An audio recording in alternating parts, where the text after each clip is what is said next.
আসসালামু আলাইকুম, শুভ সন্ধ্যা, শুভ নববর্ষ। কথা দিয়েছিলাম ফিরে আসব, আবার চলে আসলাম বছরের প্রথম দিনেই আপনাদের সাথে। কেমন আছেন সবাই? একটা গল্প দিয়ে শুরু করি। ধরুন মিসেস এক্স, আপনার পরিচিত, উনি আপনার কাছে কিছু কমপ্লেইন নিয়ে আসলেন। কি ধরনের সমস্যা? কিছুদিন যাবত উনি দেখতে পাচ্ছেন যে উনার ক্ষুধা থাকা সত্ত্বেও ওনার ওজনটা কমে যাচ্ছে, ওনার খুব বুক ধড়ফড় করছে, অনিয়মিত মাসিক হচ্ছে। এমনকি উনি এটাও বলছেন যে ওনার হাত কাঁপছে, ওনার বাওয়েল মুভমেন্টে কিছু সমস্যা হচ্ছে। আপনি তখন ভাবলেন যে কি করা যায়, কিছু রুটিন ইনভেস্টিগেশন করতে যে আপনি ওনার থাইরয়েড ফাংশন টেস্টও করতে দিলেন এবং দেখতে পেলেন এখানে বেশ কিছু অ্যাবনর্মালিটি আছে। কার কাছে পাঠাবেন? কার কাছে পাঠাবেন এইরকম একজন মানুষকেই আমরা আজকে আপনাদের সাথে নিয়ে এসেছি। আমাদের সাথে আজকে আছেন doctor ABM Kamrul Hasan sir, assistant professor and head, department of endocrinology, Mymensingh medical college. Sir আজকে আমাদের সাথে হাইপারথাইরয়েড নিয়ে কথা বলবেন। আমাদের সাথে আজকে লাইফ পার্টনার হিসেবে আছে এফডিএস এর স্টুডেন্ট উইং এবং exclusive education aid organised by BD physicians. আমরা সরাসরি চলে যাচ্ছি কামরুল স্যারের কাছে। স্যার ওনার প্রেজেন্টেশন শুরু করবেন। ধন্যবাদ ডাক্তার রাখি। সবাইকে ইংরেজি নববর্ষের শুভেচ্ছা। আমরা আশা করি 2000 সালে আমরা যে হার্ডেলস এর মধ্যে দিয়ে আমরা যে গিয়েছি, আমরা হয়তো চিরেই এই হার্ডেলস অতিক্রম করতে পারবো। আমি আজকে লেকচারটা আসলে যেভাবে অন্য জায়গায় স্টেজে বা ইয়েতে যে লেকচার নেওয়া হয় আমি ওইভাবে নেবো না, সবার বোঝার সুবিধার্থে আমি বাংলা ইংরেজি মিলিয়েই বলবো সবার বোঝার জন্য। আমার স্ক্রিন অ্যাভেলেবল দেখা যাচ্ছে? জি স্যার, দেখা যাচ্ছে। ওকে, থ্যাংক ইউ। তো আজকে আমরা যেটা নিয়ে কথা বলবো সেটা একটা আগে অলরেডি বলেছেন যে হাইপারথাইরয়েডিজম আমাদের যে টপিক। আমরা জানি যে over function of thyroid gland, এটাই আমরা এক কথায় বলতে পারি। তো এর কিছু আজকের যে জিনিসগুলো নিয়ে কথা বলবো, তার যে অবজেক্টিভ গুলো আমি দেখাচ্ছি, যে ডেফিনেশন, ইটিওলজি, প্রিভিলেন্স নিয়ে কথা বলবো, ক্লিনিক্যাল ফিচার নিয়ে কথা বলবো, কিভাবে আমরা এই ধরনের যখন সাসপেক্ট করব কিভাবে আমরা ইনভেস্টিগেশন করব, স্টেপ গুলা কি হবে সেটা নিয়ে কথা বলবো, এবং পরিশেষে ম্যানেজমেন্ট নিয়ে কথা বলবো। তো আমরা ডেফিনেশন যদি আমরা যাই, আমরা দুইটা টার্ম আমরা জানি, একটা হলো থাইরোটক্সিকোসিস আর একটা হচ্ছে হাইপারথাইরয়েডিজম। দুটি কি আসলে এক, না দুটোর মধ্যে আলাদা কিছু আছে? আমরা যদি এভাবে দেখি, থাইরোটক্সিকোসিস মানে হচ্ছে যে এটা একটা clinical state resulting from inappropriately high thyroid hormone action in the tissue level, অর্থাৎ টার্গেট টিস্যুতে, usually due to inappropriately high tissue thyroid hormone level. অর্থাৎ থাইরয়েডের হরমোন লেভেল বৃদ্ধিজনিত কারণে থাইরয়েডের যে টার্গেট যে টিস্যুগুলো আছে সেগুলোর উপরে যে রিঅ্যাকশন, তার ফলে যে ক্লিনিক্যাল ফিচার গুলো হয়, ওই স্টেটকে আমরা বলি থাইরোটক্সিকোসিস। তাহলে হাইপারথাইরয়েডিজম কি? হাইপারথাইরয়েডিজম আসলে একটা থাইরোটক্সিকোসিস এর একটা ধরন, যেখানে due to inappropriately high synthesis and secretion of thyroid hormones by the thyroid gland. অর্থাৎ যখন থাইরোটক্সিকোসিসের যে অতিরিক্ত এক্সেস থাইরয়েড হরমোনের যে সোর্স, এটা যখন থাইরয়েড গ্ল্যান্ড হবে, তখন এটাকে আমরা বলবো হাইপারথাইরয়েডিজম। এগুলো আমরা অনেক পরে কথা বলবো। তাহলে আমরা দেখছি যে যদি বলি যে তাহলে all hyperthyroidism is thyrotoxicosis, but all thyrotoxicosis is not hyperthyroidism. তারপরেও আমরা হাইপারথাইরয়েডিজম এবং থাইরোটক্সিকোসিস এই দুইটা টার্মকে একটার আর একটার পরিপূরক হিসাবে ব্যবহার করি। অর্থাৎ কেউ যদি থাইরোটক্সিকোসিস বলে, আমরা ধরে নিই দিস ইজ হাইপারথাইরয়েডিজম। কাজে এটা নিয়ে আসলে খুব বেশি কনফিউশন আর কিছু নাই, কেউ যদি এটা বলেও এটা ভুল হবে না। তাহলে আমরা যদি গ্লোবালি দেখি, এই হাইপারথাইরয়েডিজমের পেশেন্ট খুব যে বেশি যে তাও না, তারপরেও around 0.2 to 1.3% in iodine sufficient parts of the world. অর্থাৎ আমরা কিন্তু এখন আমাদের দেশে কিন্তু এখন আয়োডিন ডেফিসিয়েন্সি নেই, তো এই জন্য আমরাও iodine sufficient parts of the world এর অংশ। কাজে আমাদের দেশেও ধরতে পারি যে 0.2 to 0.3%। ইউনাইটেড স্টেটস এটা 1.2 ছিল, তার মধ্যে 0.5 ছিল ওভার্ট এবং 0.7% সাব ক্লিনিক্যাল হাইপারথাইরয়েডিজম। আমরা এই টার্মগুলো পরে পড়বো। ইন্ডিয়াতে একটা স্টাডিতে দেখা গেছে যে 0.67% ওভার্ট হাইপারথাইরয়েড ছিল এবং 1.27% সাবক্লিনিক্যাল ছিল। বাংলাদেশে আসলে কোনো ন্যাশনাল কোনো ডাটা আমাদের কাছে নাই। খুলনা ডিস্ট্রিক্টে বেশ প্রায় 1000 খানেক মানুষের উপর একটা স্টাডি ছিল। সেই স্টাডিতে দেখা গেছে যে আমাদের 0.86% ওভার্ট হাইপারথাইরয়েডিজম এবং 0.65% সাবক্লিনিক্যাল হাইপারথাইরয়েডিজম। তার মানে আমরা বলতে পারি সারা দেশে বা ইয়েতে around 1% of our patient are suffering from some forms of hyperthyroid disorders. এটা ফিমেলে বেশি হয়। ইউকেতে দেখা গেছে যে এটা মেলের তুলনায় ফিমেলে বেশি। আমাদেরও প্র্যাকটিক্যাল এক্সপিরিয়েন্সে আমরা যারা দেখি, রোগী দেখি, বা আপনারাও যারা পেশেন্ট গুলো এনকাউন্টার করেন চেম্বারে বা অফিস সেটিং এ, সেখানেও দেখবেন যে এখানে মহিলা রোগীদের সংখ্যাই বেশি পুরুষ রোগীদের তুলনায়।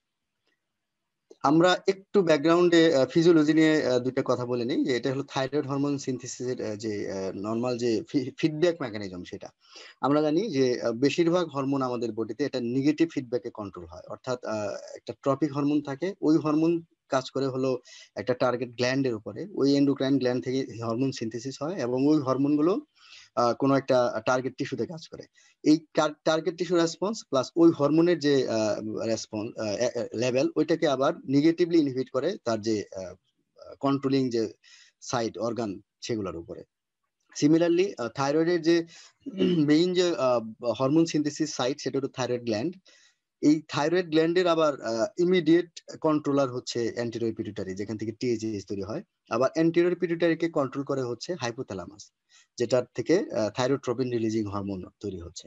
হাইপোথ্যালামাস সারা বডির ইনপুট গ্রহণ করে, তার মধ্যে হতে পারে টেম্পারেচার, হতে পারে তার বডির যে মেটাবলিক স্টেট, এগুলো সবই। আবার এই থাইরয়েড গ্ল্যান্ড দুইটাকেই টিএইচএইচ এবং টিআরআই সিক্রেশন, এর যে টি3 এবং টি4 যে তৈরি করে থাইরয়েড গ্ল্যান্ড থেকে, এই দুইটাকেই নেগেটিভলি ইনহিবিট করে। এটা হলো আমাদের যে একটা নেগেটিভ ফিডব্যাক যে normal mechanism thyroid hormone synthesis সিক্রেশনে, সেটা। তাহলে থাইরোটক্সিকোসিস কিভাবে হবে? আমি খুব এটা একটা মেকানিজম দেখানোর চেষ্টা করেছি, যদি একটু হিজিবিজি, আমি খুব সহজ করে বলছি। তাহলে এখানে চারটা মেকানিজম হতে পারে। একটা হতে পারে যে thyroid gland excessively stimulated by trophic factors, অর্থাৎ ট্রফিক ফ্যাক্টর থাইরয়েড গ্ল্যান্ডের স্টিমুলেশন হলো টিএইচএইচ। অর্থাৎ টিএইচএইচ দিয়ে যদি থাইরয়েড গ্ল্যান্ড বিভিন্ন মানে খুব বেশি স্টিমুলেটেড হয়, তাহলে, অথবা যদি কোনো এমন একটা টিএইচএইচ লাইক সাবস্টেন্স, যেটা অ্যান্টিবডি বা এই ধরনের একটা সাবস্টেন্স, সেটা যদি থাইরয়েড গ্ল্যান্ডকে কন্টিনিউয়াসলি স্টিমুলেশন করতে থাকে। আরেকটা হতে পারে যে থাইরয়েড গ্ল্যান্ডের অটোনোমাসলি তার একটা হরমোন সিনথেসিস বেড়ে যাচ্ছে, অর্থাৎ অন্য কোনো তার স্টিমুলেশন নাই, বাট একটা অটোনমিক মেকানিজম, তার একটা অটোনোমাসলি, অর্থাৎ স্বতন্ত্র, অর্থাৎ স্বাধীনভাবে সেই থাইরয়েড গ্ল্যান্ডটা বেশি বেশি হরমোন তৈরি করছে। এটা একটা মেকানিজম। আরেকটা হতে পারে যে এমন কোনো ডিজিজ, বিশেষ করে ইনফ্ল্যামেটরি ডিজিজ বা ইনফেকশাস ডিজিজ, বা যে কোনো ধরনের কেমিক্যাল বা মেকানিক্যাল ইনসাল্ট, এগুলো যদি থাইরয়েড গ্ল্যান্ডকে ডিস্ট্রাকশন করে।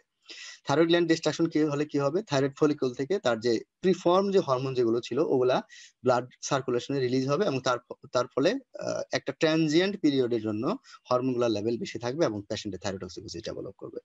আরেকটা সোর্স হচ্ছে যে এক্সট্রা থাইরয়েডাল যদি কোনো গ্ল্যান্ড থেকে থাইরয়েড হরমোন তৈরি হয়, যেমন হতে পারে আমরা এক্সোজেনাসলি যদি থাইরয়েড হরমোন খাই কেউ, এটা হতে পারে। আরেকটা হতে পারে যে একটোপিক টিস্যু থেকে যদি থাইরয়েড হরমোন তৈরি হয়, যেমন struma ovarii, metastatic differentiated thyroid carcinoma. This are the mechanisms behind all forms of thyrotoxicosis. তাহলে আমরা যদি ক্লাসিফাই করি কারণগুলাকে, ইটিওলজি গুলাকে, তাহলে আমরা তিন ভাগে মিলে ভাগ করতে পারি। মোস্ট কমন ফর্ম যেটা আমরা ক্লিনিক্যালি দেখবো, সেটা হলো primary hyperthyroidism. Second most common cause is the thyrotoxicosis without hyperthyroidism. এবং আরেকটা রেয়ার এন্টিটি হচ্ছে আমাদের সেকেন্ডারি হাইপারথাইরয়েডিজম। অর্থাৎ এই তিনটা ভ্যারাইটিকে যদি আমি ক্লাসিফাই করি, তাহলে আমাদের এই জিনিসগুলো আমাদের বুঝতে সুবিধা হবে, ম্যানেজমেন্টও ইজি হবে। এবং আমি ম্যানেজমেন্টে যখন বলবো, তখন এই জিনিসগুলো আমাদের একটু মাথায় রাখতে হবে। এর মধ্যে প্রাইমারি হাইপারথাইরয়েডিজমের অনেকগুলো কজ আছে, তার মধ্যে তিনটা কজ হলো কমন। এই তিনটা কজই অলমোস্ট 99% পেশেন্ট এই তিনটা কজের মধ্যেই পড়বে। এই তিনটার মধ্যে সবচেয়ে বেশি হলো গ্রেভস ডিজিজ। অলমোস্ট 80% পেশেন্ট আমাদের যেগুলো থাইরয়েডক্সিকোসিস আসে, এগুলো হলো গ্রেভস ডিজিজের পেশেন্ট। এছাড়াও সেকেন্ড মোস্ট কমন কজ হলো টক্সিক মাল্টিনোডুলার গয়টার, আরেকটা ভ্যারাইটি হলো টক্সিক এডিনোমা। এছাড়া রেয়ার কজ গুলোর মধ্যে অনেকগুলো আছে, তার মধ্যে হচ্ছে functioning metastatic thyroid carcinoma, activating mutation of TSH receptor, activating mutation in the GNAS, একটা ট্রান্সপোর্ট প্রোটিন আছে, সেটাকে আমরা একটা সিনড্রোম আছে McCune Albright syndrome, struma ovary, এবং আয়োডিন অ্যাক্সেস। আমরা জানি যে iodine deficiency can cause hypothyroidism, iodine excess can cause hyperthyroidism and also hypothyroidism. অর্থাৎ আয়োডিন এক্সেস হলে কিন্তু দুইটাই হতে পারে, হাইপার দুইটাই হতে পারে। যখন আয়োডিন এক্সেসের জন্য হাইপার হয়, এটাকে আমরা বলি যে জট বেসড ফেনোমেনন। আর যখন হাইপো হয়, তখন তারও একটা এরকম একটা সিন্ড্রোমিক নাম আছে, ওলফ চেক অফ ইফেক্ট নামে একটা ইফেক্ট আছে। ওটা ওটা আমাদের এই মুহূর্তে জরুরি না, আমরা পরে যাব।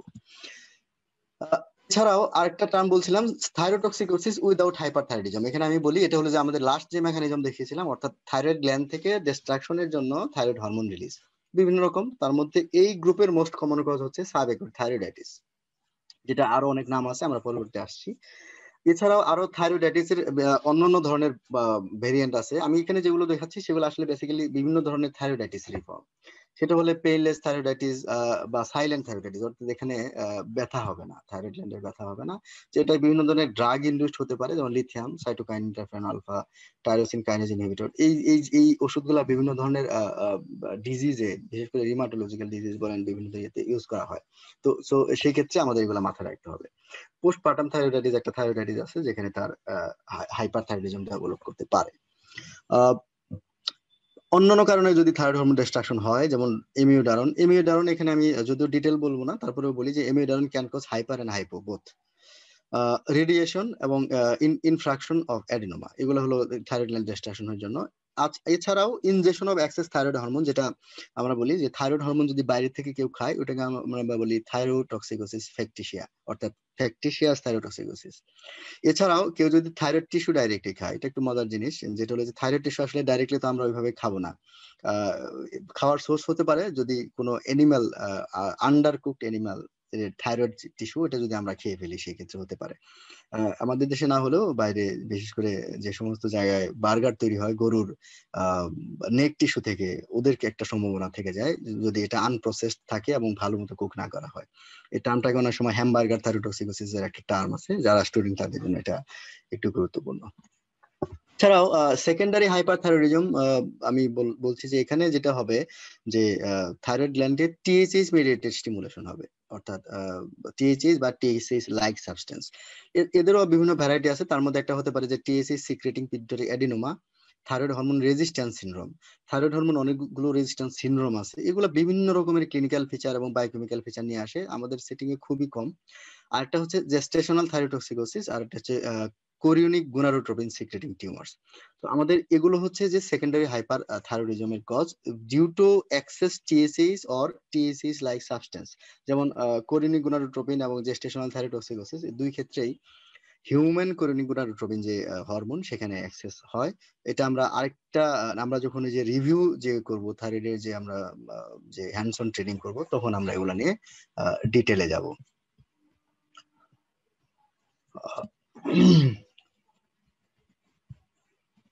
ওকে, এবার আসি আমি ক্লিনিক্যাল প্রেজেন্টেশনে।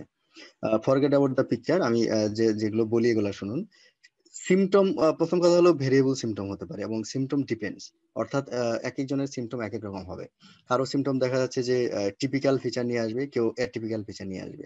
যেমন মোস্ট কমন যে সিমটম গুলো সেগুলো হয় যে there is some behavioural problem, যেমন nervousness, irritability, mood disorders, insomnia থাকতে পারে, ফ্যাটিক থাকতে পারে, উইকনেস থাকতে পারে, তার পার্সপিরেশন অর্থাৎ এক্সেস সোয়েটিং হবে, এবং patient will be heat intolerant, অর্থাৎ গরম সহ্য করতে পারবে না। এটা একটা টিপিক্যাল লিডিং কোশ্চেন দিলে শোনা যায়।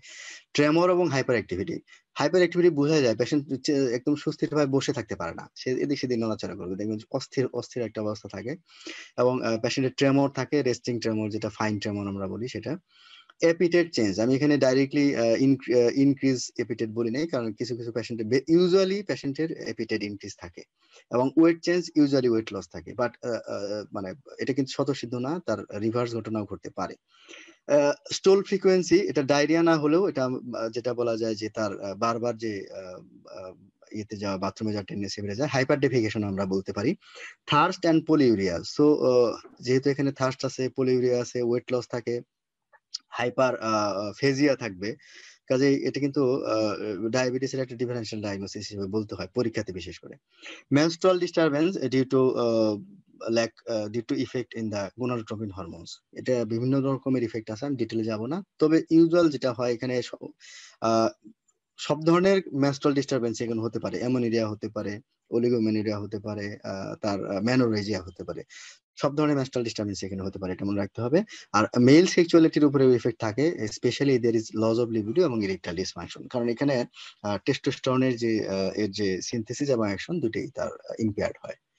আমরা যদি সাইন গুলা দেখি, similarly hyper activity, tachycardia, tachyarrhythmia, atrial fibrillation, atrial arrhythmia, any forms of atrial arrhythmia can occur in thyrotoxicosis. Systolic hypertension থাকবে, diastolic blood pressure usually unaltered থাকে। Warm, moist and smooth skin, এটা একটা important জিনিস। Stair and eyelid retraction, অর্থাৎ তার লুকিংটা হবে একটু স্টেয়ারিং লুক, এবং আইলিড রিট্রাকশন থাকে। This are due to sympathetic over activity. এগুলা থাইরোটক্সিকোসিসের feature, not specific for Graves disease, মনে রাখতে হবে। আমরা ট্রেমর পাবো যদি আমরা জার্ক দেখি, হাইপার রিফ্লেক্সিয়া, সবগুলা টেন্ডন জার্কই কিন্তু এক্সাজারেটেড হবে, এটা মনে রাখতে হবে। শুধু যে আমরা নি জার্ক বা অ্যাঙ্কেল জার্ক এক্সাজারেটেড হবে তা না, সবগুলা জার্ক এক্সাজারেটেড হবে। এবং there is muscle weakness, specially proximal যে মাসল, সেগুলো আমাদের এখানে এফেক্টেড হবে।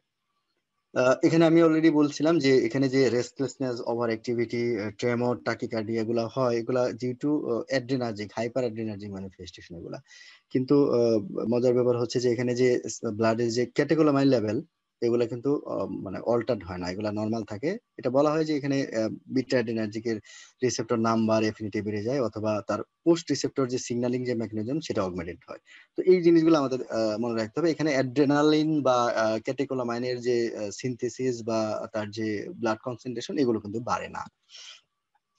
এই যে আমরা ক্লিনিক্যাল ফিচার গুলো দেখলাম, আমরা এই ক্লিনিক্যাল ফিচার গুলা দিয়ে কিছু জিনিসের ক্ষেত্রে আমরা একটা স্পেসিফিক ইটিওলজি ইন্ডিকেট করতে পারি। যেমন যে গয়টারটা বললাম, থাইরোমেগালি, যদি এটা ডিফিউজ গয়টার হয় তাহলে এটার সম্ভাবনা বেশি আইদার গ্রেভ ডিজিজ অথবা সাইলেন্ট থাইরয়েডাইটিস, যেগুলো আমরা বললাম maybe some forms of thyroiditis.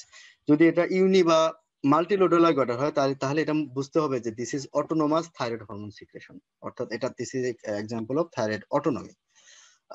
Graves ডিজিজের টিপিক্যাল কিছু ক্লিনিক্যাল ফিচার দিয়ে আমরা গ্রেভস ডিজিজ আইডেন্টিফাই করতে পারি, এবং এই ফিচার গুলো থাকলে তখন আমাদের যে গ্রেভস ডিজিজের জন্য আলাদা যে থাইরোটক্সিকোসিসের যে কনফার্মেটরি যে ইনভেস্টিগেশন গুলা বা ডিফারেন্সিয়েটিং ইনভেস্টিগেশন গুলা না করলেও চলে। তার মধ্যে ট্রায়াড বলি আমরা গ্রেভস ডিজিজের, কমন, সেটা হচ্ছে যে ডিফিউজ গয়টার, গ্রেভস অপথলমোপ্যাথি, আর একটা হচ্ছে যে লোকালাইজড ডার্মোপ্যাথি। এই ডার্মোপ্যাথিকে বলা হয় প্রিটিবিয়াল মিক্সিডিমা। এখানে আমি ছবিতে যে এটা দেখাইছি, যদি এটা সিভিয়ার ফর্ম, তারপরেও অনেকের এত সিভিয়ার ফর্মে নাও থাকতে পারে, বাট এই জায়গাগুলাতে, এই যে শিনের এই জায়গাগুলাতে অনেক সময় স্কিন চেঞ্জ পাওয়া যায়। তো এটা এই তিনটা যদি থাকে, patient thyrotoxic patient, diffuse goitre আছে, অপথলমোপ্যাথি আছে, এবং এই তার এই যে বিশেষ করে অপথলমোপ্যাথি বন্ধ যদি থাকে, তাহলে আমরা তার ক্লিনিক্যালি আমরা গ্রেভস ডিজিজ ধরে নিতে পারি। এছাড়াও তার প্রিটিবিয়াল মিক্সিডেমা থাকবে এবং থাইরয়েড অ্যাক্রোপ্যাচি থাকবে। থাইরয়েড অ্যাক্রোপ্যাচি আসলে খুব কমন না, এটা খুব rare presentation of Graves disease. অনেকের পাওয়া যায়, অনেকে নাও পাওয়া যেতে পারে। হাতগুলো এরকম হবে, অর্থাৎ হাতের ইয়েটা হচ্ছে একটু ক্লাব লাইক, ফিঙ্গার গুলো একটু ক্লাব লাইক হয়ে যাবে। এবং এক্সরে যদি আমরা করি, তাহলে এখানে যে দেখানো দেখানো আছে যে সাবপেরিওস্টিয়াল যে ইরোশন, এগুলো এই জিনিসগুলো এখানে পাওয়া যাচ্ছে এখানে এইগুলাতে, মেটাকার্বাল মেটাটার্সাল বন্স গুলাতে। থাইরয়েড গ্ল্যান্ড যদি নন পালপেবল হয়, অর্থাৎ একটা পেশেন্ট থাইরোটক্সিক ফিচার আছে এবং তার থাইরয়েডের যে লেভেল, অর্থাৎ হরমোনের লেভেল, সেটা ফিচার্স অফ থাইরোটক্সিসিটি পাওয়া যাচ্ছে, বাট তার কোনো ভিজিবল থাইরয়েড গ্ল্যান্ড নাই, সেটা মনে করতে হবে যে this is due to exogenous thyroid hormone injection, অর্থাৎ থাইরয়েডাইটিস ফ্যাকটিসিয়া। যদি থাইরয়েড গ্ল্যান্ড অর্থাৎ নেক পেইন এবং থাইরয়েডের উপরে টেন্ডারনেস থাকে, most common diagnosis will be subacute thyroiditis. তো আমরা এগুলা দিয়ে আমরা ক্লিনিক্যাল ফিচার থেকেও আমরা কজ সম্পর্কে একটা ধারণা পেতে পারি। There are many atypical presentations of thyrotoxicosis, এটা আমাদের মনে রাখতে হবে। বিশেষ করে তার মধ্যে একটা হলো লো atrial fibrillation, অর্থাৎ পেশেন্টের আর কোনো ক্লিনিক্যাল ম্যানিফেস্টেশন অফ থাইরোটক্সিকোসিস নাই, শুধুমাত্র অ্যাট্রিয়াল ফিব্রিলেশন নিয়ে প্রেজেন্ট করতে পারে পেশেন্ট।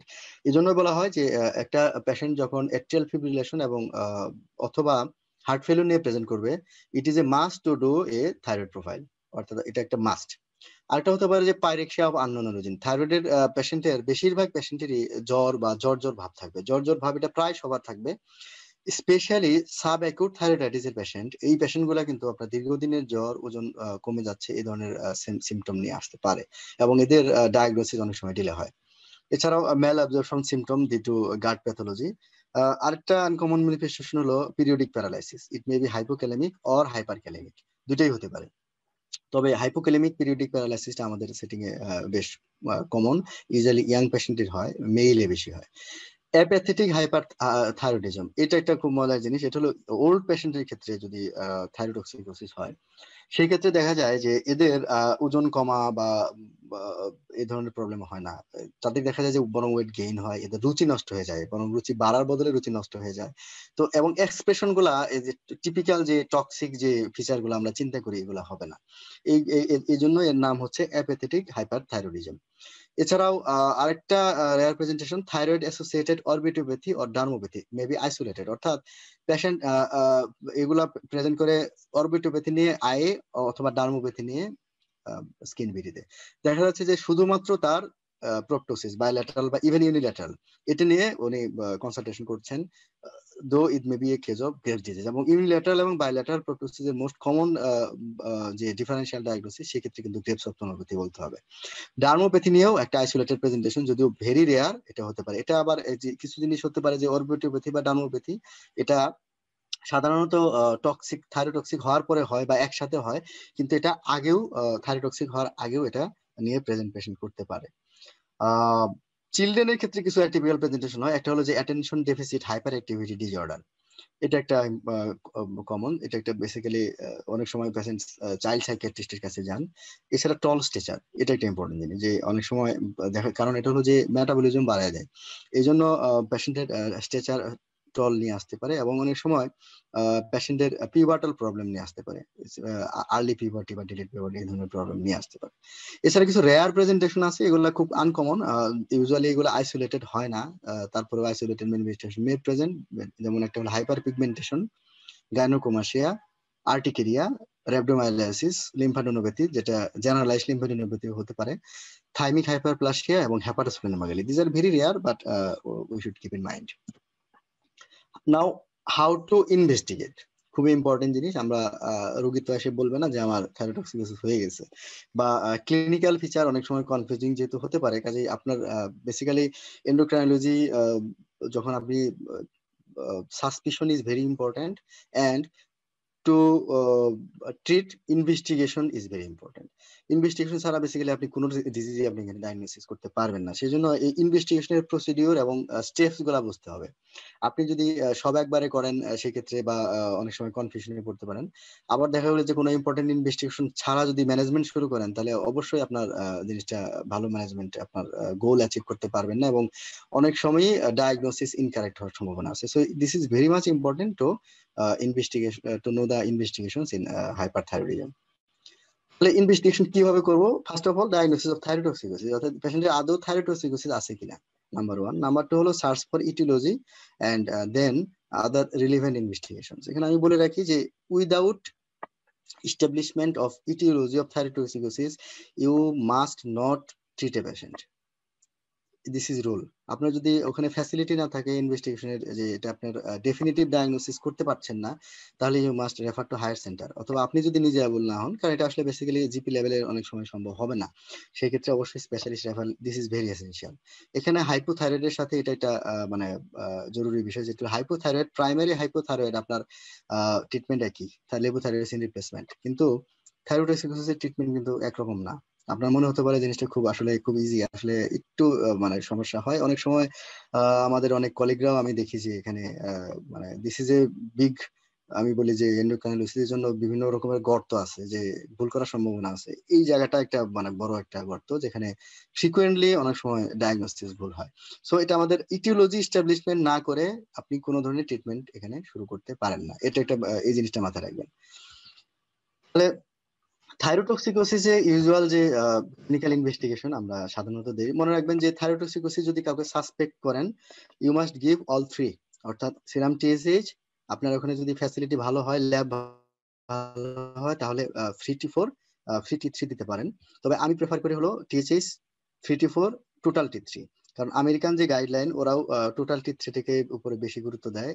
ওরা বলছে যে ফ্রি টি থ্রি মেজারমেন্ট এটা আসলে খুবই সফিস্টিকেটেড মেজারমেন্ট, এবং এটা ওদের ল্যাবেই বিভিন্ন সময় ভালো করতে পারে না। সো আমি ওদের সাথে তুলনা করলে আমাদের ল্যাবের কথা চিন্তা করি, আমি বেশিরভাগ ক্ষেত্রেই সিরাম টিএইচএইচ, ফ্রি টি ফোর এবং টোটাল টি থ্রি, এই তিনটি ইনভেস্টিগেশন আমি ডায়াগনোসিস অফ থাইরোটক্সিকোসিসের জন্য আমি সাজেস্ট করি। বেশিরভাগ ক্ষেত্রে আপনি যে নেচারটা পাবেন, টিএসএইচ উইল বি সাপ্রেসড, অর্থাৎ নর্মাল লেভেলের চেয়ে কম। অনেক সময় দেখা যাবে যে একদম সিভিয়ার ফর্মে লেস দেন 0.0 সামথিং, এলিভেটেড হবে টোটাল বা ফ্রি টি ফোর এবং টি থ্রি। এটা হলো ইউজুয়াল নেচার, তিনটা একটা সাপ্রেস আর টি থ্রি টি ফোর দুটি বেশি। 5% অফ থাইরোটক্সিকোসিস পেশেন্ট, এদের ক্ষেত্রে দেখবেন যে টি ফোর টোটাল বা ফ্রি যাই করেন সেটা নর্মাল থাকবে। হতে পারে যে আপার limit of normal, but normal রেঞ্জের মধ্যে থাকবে, বাট এলিভেটেড থাকবে হলো ফ্রি বা টোটাল টি থ্রি। এইটার জন্যই আপনি শুধু ওই T3 মেজারমেন্টের গুরুত্ব, অর্থাৎ কিছু কিছু রোগীর ক্ষেত্রে T4 নর্মাল থাকতে পারে। এটা চিন্তা করেই আপনি টোটাল প্রোফাইলটা দেখবেন। সাবক্লিনিক্যাল থাইরয়েডোটক্সিকোসিস আমি কিছুক্ষণ আগে বলেছিলাম, এখানে THH টা সাপ্রেস থাকবে, বাট T4 T3 বা T4 T3 দুটো নর্মাল থাকবে।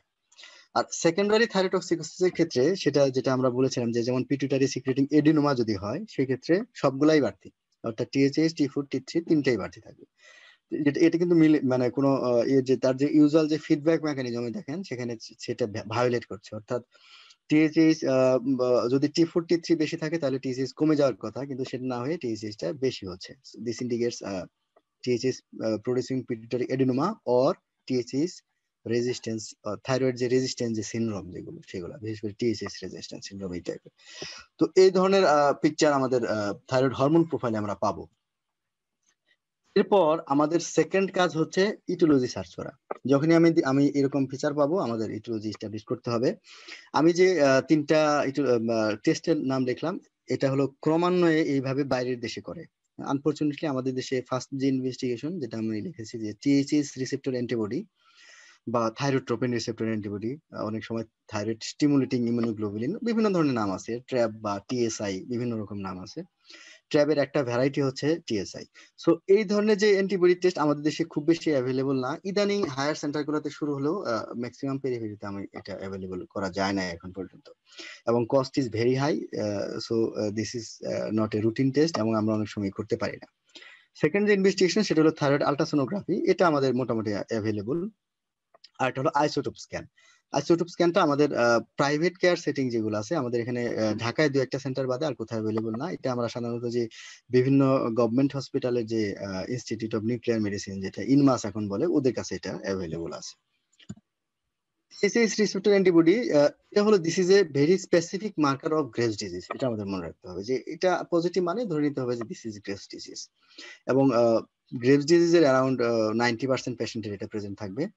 আমি আগে বলেছি রুটিনলি আমরা করতে পারি না, but this is very much useful test কাদের জন্য, যাদের জন্য আমরা গ্রেভস ডিজিজ অন্যান্য যে ইনভেস্টিগেশন মডালিটি আছে ওগুলা দিয়ে যদি আমি আলাদাভাবে ডিফারেন্সিয়েট করতে না পারি, বা ওই ইনভেস্টিগেশন গুলা যদি কন্ট্রাইন্ডিকেশন থাকে, যেমন pregnant women with graves disease, এই সমস্ত প্রেগনেন্ট উমেনদের ক্ষেত্রে আমাদের ওই যে থাইরয়েড আইসোটোপ স্ক্যান যেগুলো আমরা করতে পারবো না। So this is very useful test.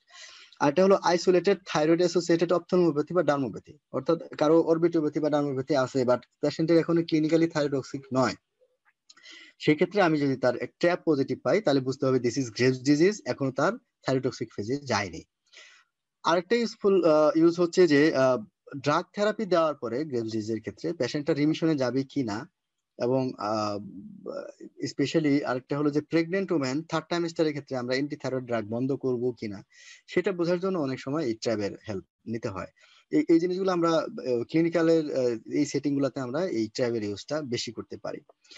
এখানে বলে রাখি আরো যে থাইরয়েড অ্যান্টি থাইরয়েড যে হরমোন গুলো আছে, specially anti TPO, anti টিজি, these are widely available এবং ওয়াইডলি ডান। এগুলাও কিন্তু গ্রেভস ডিজিজে বাড়বে, বাট এটা গ্রেভস ডিজিজে বাড়া বা কমা এটা আলাদা কোনো কিছু মিন করে না। সো আমরা গ্রেভস ডিজিজের পেশেন্টকে কখনোই এনটিটিপি এনটিটিজি অ্যাডভাইস করব না, এটা আমাদের মনে রাখতে হবে, কারণ এটা আমাদের তার যে ম্যানেজমেন্ট পারপাস বা ডায়াগনস্টিক পারপাসেও আমাদের কোনো রোল প্লে এখানে করবে না। থাইরয়েড আলট্রাসোনোগ্রাফি, আমরা জানি যে আলট্রাসোনোগ্রাফি বেসিক্যালি দুই রকম, একটা হলো গ্রে স্কেল আর একটা হলো ডপলার। তো গ্রে স্কেল যে আলট্রাসোনোগ্রাফি, থাইরয়েড আলট্রাসোনোগ্রাফি, এখন সারা বিশ্বেই থাইরয়েড আলট্রাসোনোগ্রাফিটা খুবই একটা মানে একটা ইমার্জিং সাবজেক্ট, এবং আমাদের বাংলাদেশেও দু একজন এন্ডোক্রাইনোলজিস্ট, বারডেমের দু একজন আছেন, ওনারা এটার উপরে আমেরিকা থেকে কোর্স করে এসেছেন, এবং বলা হচ্ছে যে প্রত্যেকটা জন থাইরয়েডোলজিস্ট, আমাদের তো আলাদা থাইরয়েডোলজিস্ট নাই, আমাদের এন্ডোক্রাইনোলজিস্ট আমরা, তো এদের নিজস্ব থাইরয়েড এই আল্ট্রাসাউন্ড অ্যাসেসমেন্ট টুল থাকা উচিত। আমাদের এখানে নাই কেন, এক্সপার্টাইজ নাই, এবং আমাদের এখানে ফ্যাসিলিটিও নাই। So thyroid ultrasonography is very much important, কারণ বাইরের দেশে কিছু কিছু দেশে যে রেডিও নিউক্লিওটাইড যে স্ক্যান, সেগুলা কিন্তু এই আল্ট্রাসোনোগ্রাফি দিয়ে রিপ্লেস করে দিচ্ছে, অর্থাৎ ভালো আল্ট্রাসোনোগ্রাফিতেই ওই ডিজিজ গুলো আমরা ডায়াগনোসিস করতে পারি ম্যাক্সিমাম ক্ষেত্রে। সো আমাদের বুঝতে হবে তো গ্রেভস ডিজিজ যদি আমরা দেখি, আমাদের এখানে গ্রেভস ডিজিজ আমরা কমনলি যেটা পাই, যদিও এদের যে রিপোর্টিং আলট্রাসোনোগ্রাফির যে রিপোর্টিং, সেটা কোনোদিনই থাইরয়েড আলট্রাসোনোগ্রাফি অপটিমাম রিপোর্ট হয় না। তারপরেও যেগুলো আমরা বুঝতে পারি, যদি আমরা দেখি যে গ্ল্যান্ডটা ডিফিউজলি এনলার্জড আছে এবং একটা হাইপোইকুইক প্যাটার্ন অর্থাৎ নর্মাল যে ইকোজেনিসিটি সেটা যদি না থাকে এবং ডিফিউজলি এনলার্জড গ্ল্যান্ড, সেক্ষেত্রে আমরা ধরে নিই যে দিস ইজ গ্রেভস ডিজিজ। এবং হাইপোইকুইক প্যাটার্নটা এটা হলো যে লিম্ফোসাইটিক যে ইনফিল্ট্রেশন, এটা এটা ইন্ডিকেট করে, এবং থাইরয়েড যে ফলিকুলার যে ডিজেনারেশন এটাকে ইন্ডিকেট করে। কিন্তু অন্যান্য যে ক্রনিক লিম্ফোসাইটিক থাইরয়েডাইটিস যেমন হাসিমোতো থাইরয়েডাইটিস একই ধরনের পিকচার পাওয়া যেতে পারে। এই ধরনের ক্ষেত্রে যদি তার থাইরয়েডের প্রোফাইল না থাকে, অর্থাৎ টিএইচএইচ এফটি4 এগুলোর প্রোফাইল না থাকে, তাহলে কমেন্টটা থাকে হলো অটোইমিউন থাইরয়েড ডিজিজ। এই ধরনের কমেন্ট সাধারণত যিনি রেডিওলজিস্ট উনি করে দেন। এইভাবে এগুলা করা হচ্ছে। আরেকটা হলো যে ডিটেকশন অফ আলট্রাসোনোগ্রাফির আরেকটা রোল আছে, সেটা হলো যে গ্রেভস ডিজিজ মানে যে শুধু গ্রেভস ডিজিজ তা না, এর সাথে আরো আদার সেকেন্ড প্যাথোলজি থাকতে পারে, অর্থাৎ there may be some thyroid nodules, এবং এই নোডিউলটা অনেক সময় ম্যালিগন্যান্ট হতে পারে। সো এই ছোট ছোট থাইরয়েড নোডিউল যেটা ম্যালিগন্যান্ট হতে পারে, এটা আমরা গ্রেভস ডিজিজে আমরা ডিটেক্ট করতে পারি, অর্থাৎ ডাবল প্যাথোলজি। আরেকটা হলো যদি আমরা সাব অ্যাকিউট গ্রানুলোমাটাস থাইরয়েডাইটিস যদি আমরা দেখি, তাহলে এখানেও ইল ডিফাইন্ড মার্জিন থাকবে এবং হাইপোইকিক গ্ল্যান্ড থাকবে, এবং এখানে এই যে তার যে শেপটা এটা ডিসক্রিট হবে, অর্থাৎ তার যে মার্জিন সেটা লস হয়ে যাবে, কারণ হলো ইনফ্ল্যামেটরি ডিস্ট্রাকশনের জন্য এটা হবে। এছাড়াও থাইরয়েড নোডুল আমরা আলট্রাসোনোগ্রাফিতে বুঝতেই পারি, থাইরয়েড নোডুলের নেচারটা বুঝতে পারি, this is very much important. এবং আমরা থাইরয়েড আলট্রাসোনোগ্রাফির মাধ্যমেই থাইরয়েডের এটা কি ম্যালিগন্যান্ট কিনা এটা আমরা অনেক সময় কমেন্ট করা যেতে পারে, যদি আলট্রাসোনোগ্রাফিতে ভালো করে এটা ইভালুয়েশন করা হয়। অনেকগুলা পয়েন্ট আছে যেগুলা ম্যালিগন্যান্সির ইন্ডিকেট করে থাইরয়েড নোডিউল গুলা। এছাড়াও থাইরয়েড গ্ল্যান্ডের নোডিউলের যে ক্যারেক্টারিস্টিক্স, তার যে এটা সিস্টিক না হার্ড সলিড, অনেক কিছুই আমরা এইভাবে বুঝতে পারি। এখানে এই ছবিগুলোতে দেখাচ্ছি, this is normal thyroid gland. এখানে আপনি করেন যে জিনিসগুলো একটু বেশ সাদাটা আমি বলতেছি, দিস আর থাইরয়েড গ্ল্যান্ড, এগুলো আর্টারি, এটা এটা ট্রাকিয়া, কালো মানে হলো ট্রাকিয়া। গ্রেভস ডিজিজে কি হয়, এই সাদা সাদা যেগুলো এগুলো একটু কালো কালো হয়ে যাবে, কিন্তু গ্ল্যান্ডটা কিন্তু একটা মানে শেপ যে আছে শেপটা নষ্ট হবে না, এবং তার যে গ্ল্যান্ডের ভলিউমটা সামান্য একটু বাড়বে। আমি সাবএকুট থাইরয়েডাইটিসে দেখেন এখানেও কিন্তু ওই যে তার যে প্যাটার্ন সেটা হাইপোইকিক হয়েছে, বাট এই হাইপোইকিক সাথে আপনি গ্রেভসেরটা দেখেন কেমন একরকম না, অর্থাৎ এখানে গ্ল্যান্ডের যে সাইজ শেপ এগুলো ডিস্টর্টেড হয়ে গেছে, এটা মনে রাখতে হবে। নোডিউল তো ইজিলি বোঝা যাবে, নোডিউল মানে হচ্ছে যে এখানে একটা ক্লিন কাট একটা জায়গায় দেখাচ্ছে, দিস ইজ সিঙ্গেল নোডিউল এবং দিস ইজ মাল্টিপল নোডিউল। তো এইভাবে আমরা আল্ট্রাসোনোগ্রাফি করতে পারি। থাইরয়েড আল্ট্রাসোনোগ্রাফি একটু সফিস্টিকেটেড আল্ট্রাসোনোগ্রাফি লাগে, ইউজুয়ালি একটু নিউয়ার যে মেশিন এগুলো একটু ভালো আল্ট্রাসোনোগ্রাফি করা যায়। এছাড়াও কালার ডপলার আল্ট্রাসোনোগ্রাফি, এটা কালার ডপলার আল্ট্রাসোনোগ্রাফিতে আমরা ব্লাড ফ্লো মেজার করি। কালার ডপলার বিভিন্ন জায়গায় করে আমরা জানি, সবচেয়ে বেশি যে আমরা কালার ডপলার ইউজ করি সেটা আইদার ক্যারোটিড আর্টারি অথবা যে পেরিফেরাল যে আমাদের যে লেগ যে ভেসেল যেগুলো আছে, অর্থাৎ লোয়ার লিম্ব ভেসেল, এগুলাতে আমরা করি। But Doppler ultrasonography is a very important diagnostic tool for thyroid pathologies. কি হবে গ্রেভস ডিজিজে, কি হবে থাইরয়েড গ্ল্যান্ডের ব্লাড ফ্লো বেড়ে যাবে, খুবই ইম্পর্টেন্ট জিনিস। যে যেহেতু এখানে তার টিস্যু অ্যাক্টিভিটি বেড়ে যাচ্ছে, ব্লাড ফ্লোটাও বেড়ে যাবে। আর যদি ডিস্ট্রাকটিভ থাইরয়েডাইটিস হয়, অর্থাৎ থাইরয়েড গ্ল্যান্ড ডিস্ট্রাকশন, যেমন সাবঅ্যাকুট থাইরয়েডাইটিস, তাহলে কি হবে ব্লাড ফ্লো কমে যাবে, খুব সিম্পল।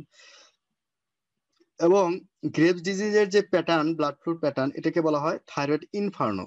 থাইরয়েড ইনফার্নোতে বলা হয় যে এটা থাইরয়েডের যে গ্ল্যান্ডের অ্যাপিয়ারেন্স এমন হয়, multiple small areas of colour flow seen diffusely throughout the gland representing increase vascularity. আরেকটা জিনিস হবে যে সুপিরিয়র থাইরয়েড গ্ল্যান্ড আর্টারির যে blood velocity, this is very high in Graves disease, এটা আমাদের মনে রাখতে হবে। এই তিনটা ছবি দেখি আমরা, এটা নর্মাল গ্ল্যান্ড, এটা উপরেরটা, এখানে this is the graves disease, অর্থাৎ পুরো গ্রেভস ডিজিজে যদি আমরা দেখি যে থাইরয়েড গ্ল্যান্ডের যে ভাস্কুলারিটি অনেক বেশি বেড়ে গেছে, এবং এটা হলো একটা থাইরয়েডাইটিসের পেশেন্টের আল্ট্রাসোনোগ্রাফি, তার ভাস্কুলারিটি অনেক কমে গেছে। সো আমি এই ভাস্কুলারিটি দিয়ে কিন্তু আমাদের যে মেইন ডিফারেন্সিয়েটিং দুইটা পয়েন্ট হয়, একটা হলো থাইরয়েডাইটিস না গ্রেভস ডিজিজ, অর্থাৎ এই দুইটা পয়েন্টকে আমি খুব ভালোভাবে আমি আলাদা করতে পারি উইদাউট ফার্দার ইনভেস্টিগেশন। সো এই জন্য কালার ডপলার অ্যাসেসমেন্টটা এত গুরুত্বপূর্ণ। এবার আসি আমি আইসোটোপ স্ক্যান। আইসোটোপ স্ক্যানের মেইন যে উদ্দেশ্য সেটা হলো যে localization of the sites of accumulation of radio iodine or sodium pertechnetate, which gives information about the activity of the iodine trap. Iodine trap না, বেসিক্যালি আইসোটোপ ট্র্যাপ। তার মানে আমরা এখানে দুই ধরনের রেডিও আয়োডিন ইউজ করি, একটা হলো যে আয়োডিন 131, আর একটা হলো আয়োডিন 121, আর একটা হলো 99M টেকনিশিয়াম। এখন আয়োডিনটা আমরা জানি যে আয়োডিনটা হলো যে থাইরয়েড গ্ল্যান্ডের যে থাইরয়েড হরমোন সিনথেসিস এগুলোর জন্য এসেনশিয়াল একটা পার্ট। আয়োডিন থাইরয়েড গ্ল্যান্ডকে আপটেকও হবে, প্লাস অর্গানিফিকেশন অর্থাৎ থাইরয়েড গ্ল্যান্ডের মাঝখানে যে তার যে হরমোনের মধ্যে যে ইনকর্পোরেশন এটাও হবে, থাইরোগ্লোবুলিনের মধ্যে ইনকর্পোরেশন হবে। বাট টেকনিশিয়াম কিন্তু আপটেক হবে, but there will not be organified. অর্থাৎ টেকনিশিয়ামটা খুব অল্প সময়ের জন্য থাইরয়েড গ্ল্যান্ডে থাকবে, কিন্তু আয়োডিনটা একটু দীর্ঘ সময়ের জন্য থাইরয়েড গ্ল্যান্ডে থাকবে। এই যে এটা আমাদের মনে রাখতে হবে। তাহলে এদের ক্লিনিক্যাল ইউজ আলাদা। আয়োডিন 131 এটা সাধারণত স্ক্যানিং এ ইউজ হয়, বিশেষ করে শুধুমাত্র থাইরয়েড স্ক্যানিং এর জন্য আয়োডিন 131 এখন আর উন্নত দেশে ইউজ হয় না। আমাদের দেশে এখনো আয়োডিন 131 স্ক্যান এবং আপটেকের জন্য আমরা ইউজ করি, কারণ আয়োডিন 131টাই চিপ এবং অ্যাভেলেবল, 121টা আমাদের দেশে অ্যাভেলেবল নয়। আয়োডিন 131 এর মেইন ইউজ ওয়ার্ল্ড ওয়াইড হচ্ছে থেরাপিউটিক ইউজ, অর্থাৎ থাইরয়েড ডিজিজ, এটা হতে পারে বেনাইন ডিজিজ অথবা malignant thyroid disease, thyroid malignancy বা আদার ফর্মস অফ থাইরয়েডোক্সিকোসিস আমরা এটা থেরাপিউটিক হিসাবে আমরা এটা ইউজ করি। ওকে। আর আয়োডিন 121টা হচ্ছে যে এটা রুটিন থাইরয়েড স্ক্যানিং ইউজ করা হয় এবং হোল বডি স্ক্যানিং এও ইউজ করা হয়। Whole body scanning usually for malignant purpose, বিশেষ করে মেটাস্টেসিস সাসপেক্ট করলে।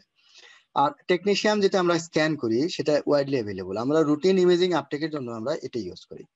তো আমরা এখানে দুইটা জিনিস আমরা বলবো, অলরেডি একটা প্রশ্ন চলে আসছে, ফার্স্ট কোশ্চেন এখানে দেখছি যে থাইরয়েড স্ক্যান আয়োডিন 121 না 131 কোনটা ইউজ করব, প্রিপেয়ার কিভাবে করব, এগুলো আমি ডিটেল যাব না। তারপরে প্রিপারেশন আসলে আমাদের পার্ট না, এটা আমরা যখন পেশেন্টকে পাঠাবো যারা করবেন ওনারাই করবেন, কাজে এটা নিয়ে আমাদের মাথা না ঘামালেও চলে।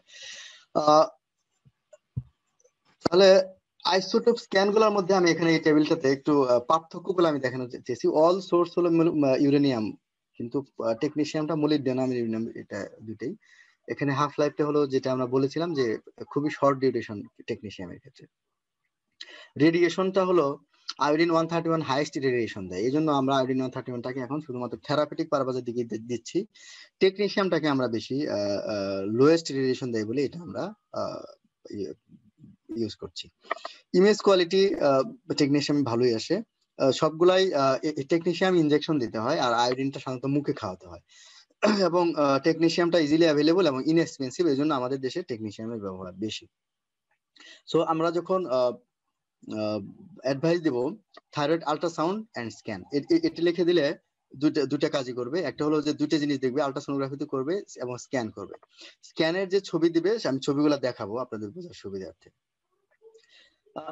নামগুলো আমরা বলি সিন্টিগ্রাফি আর হলো পার্সেন্ট রেডিও আয়োডিন আপটেক্স। এখানে পার্সেন্ট রেডিও আয়োডিন আপটেক্স মানে হলো যে একটা আপনি থাইরয়েড এতে ইনজেকশন দিলেন, যে আইসোটোপ গুলো আমি বললাম তিনটাই দেওয়া যাবে। এই একটা নির্দিষ্ট সময় পরে কত পার্সেন্ট এটা আপটেক হলো, অর্থাৎ কত পার্সেন্ট থাইরয়েড গ্ল্যান্ডের মধ্যে এটা ধরে রাখলো, বা এটা হলো thyroid uptake test. Thyroid uptake test নিয়ে আমরা বলি আগে রুটিনলি করা হতো হলো আয়োডিন আপটেক টেস্টটা বেশি ছিল।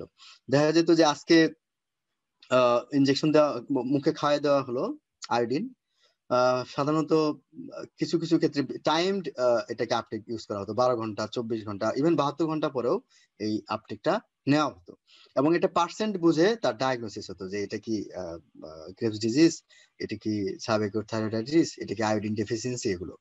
তো এখন এই টাইম যে এটা প্রলং ডিউরেশনের জন্য আমরা করি না। এখন যেটা করি আমরা সিঙ্গেল টেস্ট দিই, অর্থাৎ সিন্টিগ্রাফি দিয়ে আমরা যে টেকনিশিয়াম যে ইউজ করছি, এই টেকনিশিয়াম দিয়ে আমরা কিন্তু আপটেকটাও দেখে ফেলি এবং সাথে গ্ল্যান্ডের যে ফাংশনাল স্ট্যাটাস সেটাও আমরা দেখে ফেলি।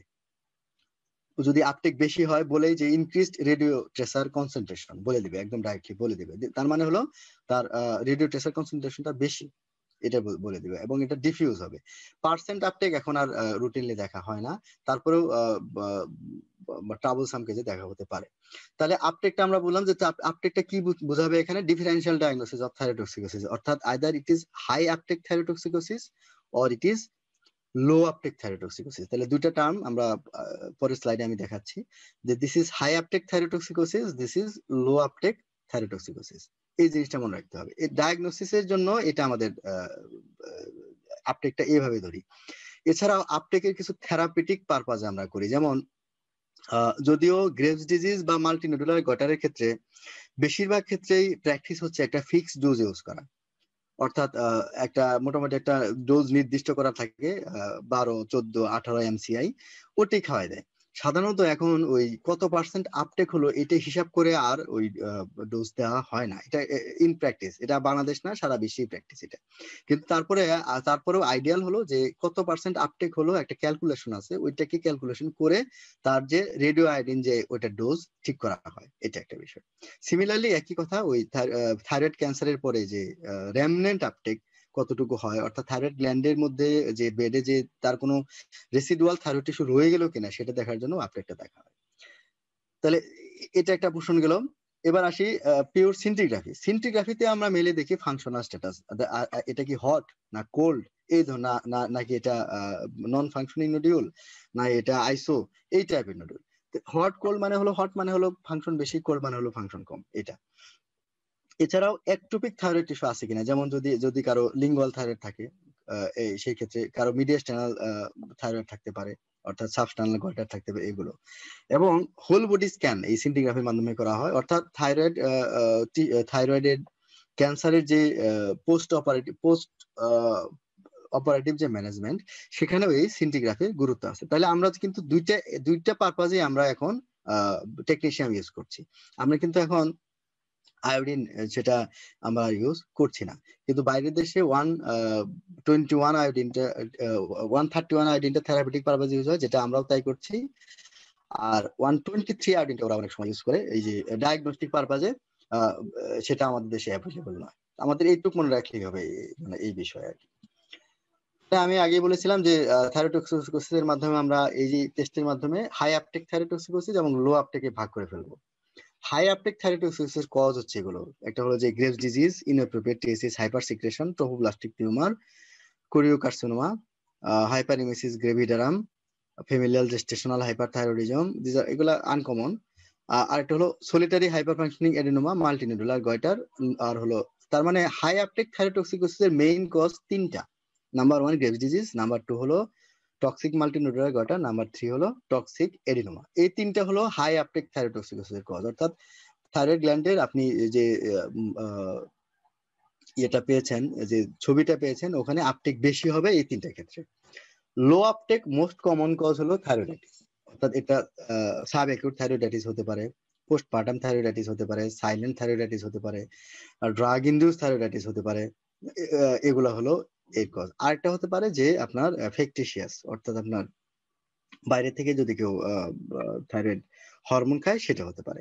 তো these are the common causes of low uptake thyrotoxicosis. তার মানে আপনি এই আপটেক টেস্টটা এই জন্য ভেরি ইম্পর্টেন্ট, আপনি যখন এই দুইটার মধ্যে আলাদা করবেন তখন। তারপরে স্ক্যান দিয়ে আপনি আর বুঝতে পারবেন, স্ক্যানের যে ছবি ওদিকে ভালো করে তাকালে বুঝবেন যে এটা কি ডিফিউজ আপটেক হলো, না এটা কি একটা জায়গায় বেশি আপটেক নিল অন্য জায়গায় আপটেক নেয় নাই, না এটা আপটেকটা হেটারোজেনাস, অর্থাৎ মানে কি বলবো, এক এক জায়গায় এক এক রকম ইনহোমোজেনাস। সেইগুলোর ক্ষেত্রে আপনি আলাদা করতে পারবেন যে তিনটা মেইন কজ অফ যে থাইরোটক্সিকোসিস, হাই আপটেক থাইরোটক্সিকোসিস, অর্থাৎ গ্রেভস, টক্সিক এডিনোমা আর টক্সিক মাল্টিনোডুলার গয়টার, এই তিনটা। তাহলে আমি ছবি দেখি, এখানে ছবিতে প্রথম ছবি দেখেন, এখানে দিস ইজ গ্রেভস ডিজিজ, বোঝাই যাচ্ছে দ্য গ্ল্যান্ড ইজ ইনলার্জড এবং দেয়ার ইজ হোমোজেনাস রেডিওনিউক্লিওটাইড আপটেক, অর্থাৎ পুরা গ্ল্যান্ডের মধ্যেই আমার এখানে আপটেক হয়েছে, একটা অনেকটা butterfly shape. This is graves disease. Thyroiditis যদি হয়, দেখবেন যে থাইরয়েড বেডে কোন ধরনের যে আমি যে রেডিও ট্রেসার দিয়েছিলাম ওগুলা নাই, অর্থাৎ এখানে কোনো ধরনের আপটেক হয় নাই, লো অর অ্যাবসেন্ট আপটেক। এই দুইটা খুব ইজিলি ডিফারেন্সিয়েট করা যায়। এরপর আসুন হলো টক্সিক এডিনোমা। টক্সিক এডিনোমাতে যেটা দেখা যাবে, একটা জায়গাতে অনেক বেশি আপটেক দিবে, অর্থাৎ দিস ইজ হট নডিউল। আর বাকি যে জায়গাগুলা দেখবেন ওখানে কোনো আপটেক মিনিমাম, অর্থাৎ নেই। অর্থাৎ একটা জায়গা যখন ওভার অ্যাক্টিভ হয়ে যায় তখন বাকি জায়গাগুলো সাপ্রেস হয়ে যায়, ওভার ফাংশনিং হয়ে গেলে বাকি জায়গাগুলো কিন্তু সাপ্রেসড হয়ে গেছে। এই জন্য একটা জায়গায় নডুল নেবে, this is hot nodule. Multinodular গটারে প্যাচি নডুল, অর্থাৎ আমি যেটা বললাম ইরিগুলার আপটেক হবে, অর্থাৎ বিভিন্ন জায়গায় আপটেক নিবে, বেশি আপটেক নিবে, বাট এবং বাকি জায়গাগুলোতে নিবে না, কিন্তু যে জায়গাগুলো নিবে সে জায়গায় অনেকগুলা জায়গা হবে, অর্থাৎ এখানে নোডুলের সংখ্যা there will be more than one. তাহলে এই ছবিটা মনে রাখলেই আপনার কাছে ডায়াগনোসিসটা ইজি হয়ে যাবে এবং ক্লিয়ার হয়ে যাবে। এরপর আসুন হচ্ছে যে থাইরয়েড ডিজিজে তো আমরা থাইরয়েড স্পেসিফিক ইনভেস্টিগেশন গুলো করলাম, এছাড়া আরো কিছু ইনভেস্টিগেশন অনেক সময় ম্যানেজমেন্ট পারপাজে করতে হয়। তার মধ্যে আমরা এগুলা পাই, অনেক সময় পেলে আবার কনফিউশন হতে পারে যে এটা কি আসলে কিভাবে ইন্টারপ্রিটেশন করবেন।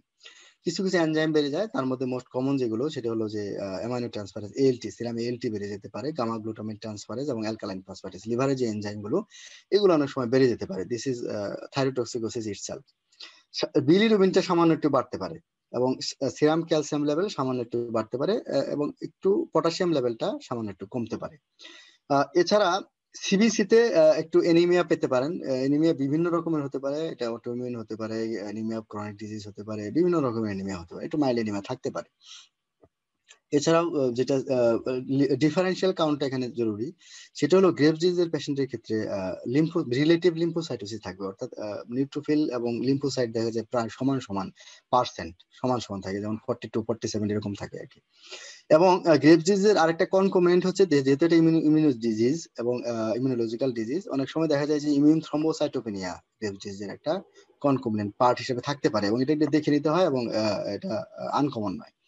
এছাড়াও ইনফ্ল্যামেটরি যে কন্ডিশন গুলো আমরা দেখেছিলাম, যেমন সাব একুট থাইরয়েডাইটিস, এখানে ইনফ্ল্যামেটরি মার্কার গুলো বেশি হয়, যেমন আপনি যদি ইএসআর করেন বেশি থাকবে, সিআরপি করলে বেশি থাকবে, এগুলো আমরা রাখতে হবে। থাইরোটক্সিকোসিসের একটা বেশ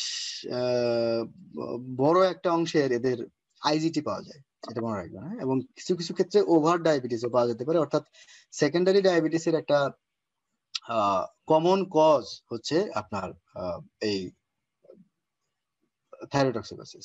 সো এটা আমাদের অনেক সময় অ্যাটলিস্ট তার যদিও ওজিটিটি রুটিনলি রিকমেন্ডেশন নাই, অ্যাটলিস্ট র্যান্ডম সুগারটা একটু চেক করে দেখার দরকার আছে। এবং ইসিজি অবশ্যই থাইরোটক্সিকোসিস করবেন, স্পেশালি রোগীর বয়স যদি 40-এর উপরে হয়। এবং এদের ক্ষেত্রে সাইনাস টাকিকার্ডিয়া তো থাইরোটক্সিকোসিস এর জন্য থাকবেই, এবং কার্ডিয়াক যে অ্যারিথমিয়া গুলা সেগুলো ডায়াগনোসিসের জন্য আপনাকে এটা করতে হবে। তাহলে আমি যে এটা বললাম, এটাকে আমি যদি সামারাইজ করি, তাহলে একটা পেশেন্ট আপনার কাছে সাইন সিমটমস অফ থাইরয়েডোসিস নিয়ে আসলো, আপনি সাসপেক্ট করলেন, কি করবেন? হিস্ট্রি, ফিজিক্যাল এক্সামিনেশনের সাথে আপনি পাঠালেন হচ্ছে টিএসএইচ এফ4 এবং কিছু কিছু ক্ষেত্রে টোটাল টি3 পাঠালেন, এবং TSH receptor antibody if you suspect. এটা প্রথম সেটিং এ করে বিদেশে করে, আমরা এখনো করি না, মনে রাখবেন টিএইচএস অ্যান্টিবডি আমাদের এখানে অ্যাভেলেবল নয়। তাহলে থাইরোটক্সিকোসিস কনফার্ম হয়ে গেল, তখন আপনি তার একটা আল্ট্রাসোনোগ্রাফি করেন। আল্ট্রাসোনোগ্রাফি দুইটা প্যাটার্ন পেতে পারেন, একটা হলো যে নরমাল ডিফিউজ এনলার্জমেন্ট অথবা নরমাল সাইজ হাইপোইকিউজেনিসিটি অথবা নরমোইকিউজেনিসিটি, আর একটা হলো নোডুলার ডিজিজ। যখনই আপনি ডিফিউজ এনলার্জমেন্ট অফ গ্ল্যান্ড পাবেন, তখন একটা ডপলার আল্ট্রাসাউন্ড করবেন।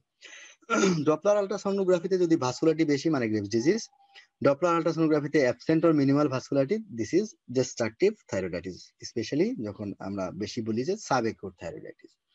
যদি নোডুলার ডিজিজ হয়, তখন বেশি রুল হলো স্ক্যান বা রেডিওয়ারিন আপটেকের, মনে রাখবেন। এটাকে আমরা আলাদা করতে পারি এডিনোমা, এমএনজি, কোল্ড নোডুল। যখনই আপনি দেখবেন যে এডিনোমা, তাহলে ট্রিটমেন্টে চলে যাবেন, যেটা আমরা জানি ট্রিটমেন্ট নামে পরে আসছি। কোল্ড নোডুল হলে আপনাকে একটা এফএনএসি করতে হবে। এখানে আমি আরেকটু বলি যে তাহলে এফএনএসিটা আমরা রুটিনলি থাইরোটক্সিকোসিসে করব কিনা। সাধারণত ধরা হয় যে একটা টক্সিক নোডুলে সাধারণত ইউজুয়ালি নট ম্যালিগন্যান্ট, এটা মনে রাখবেন।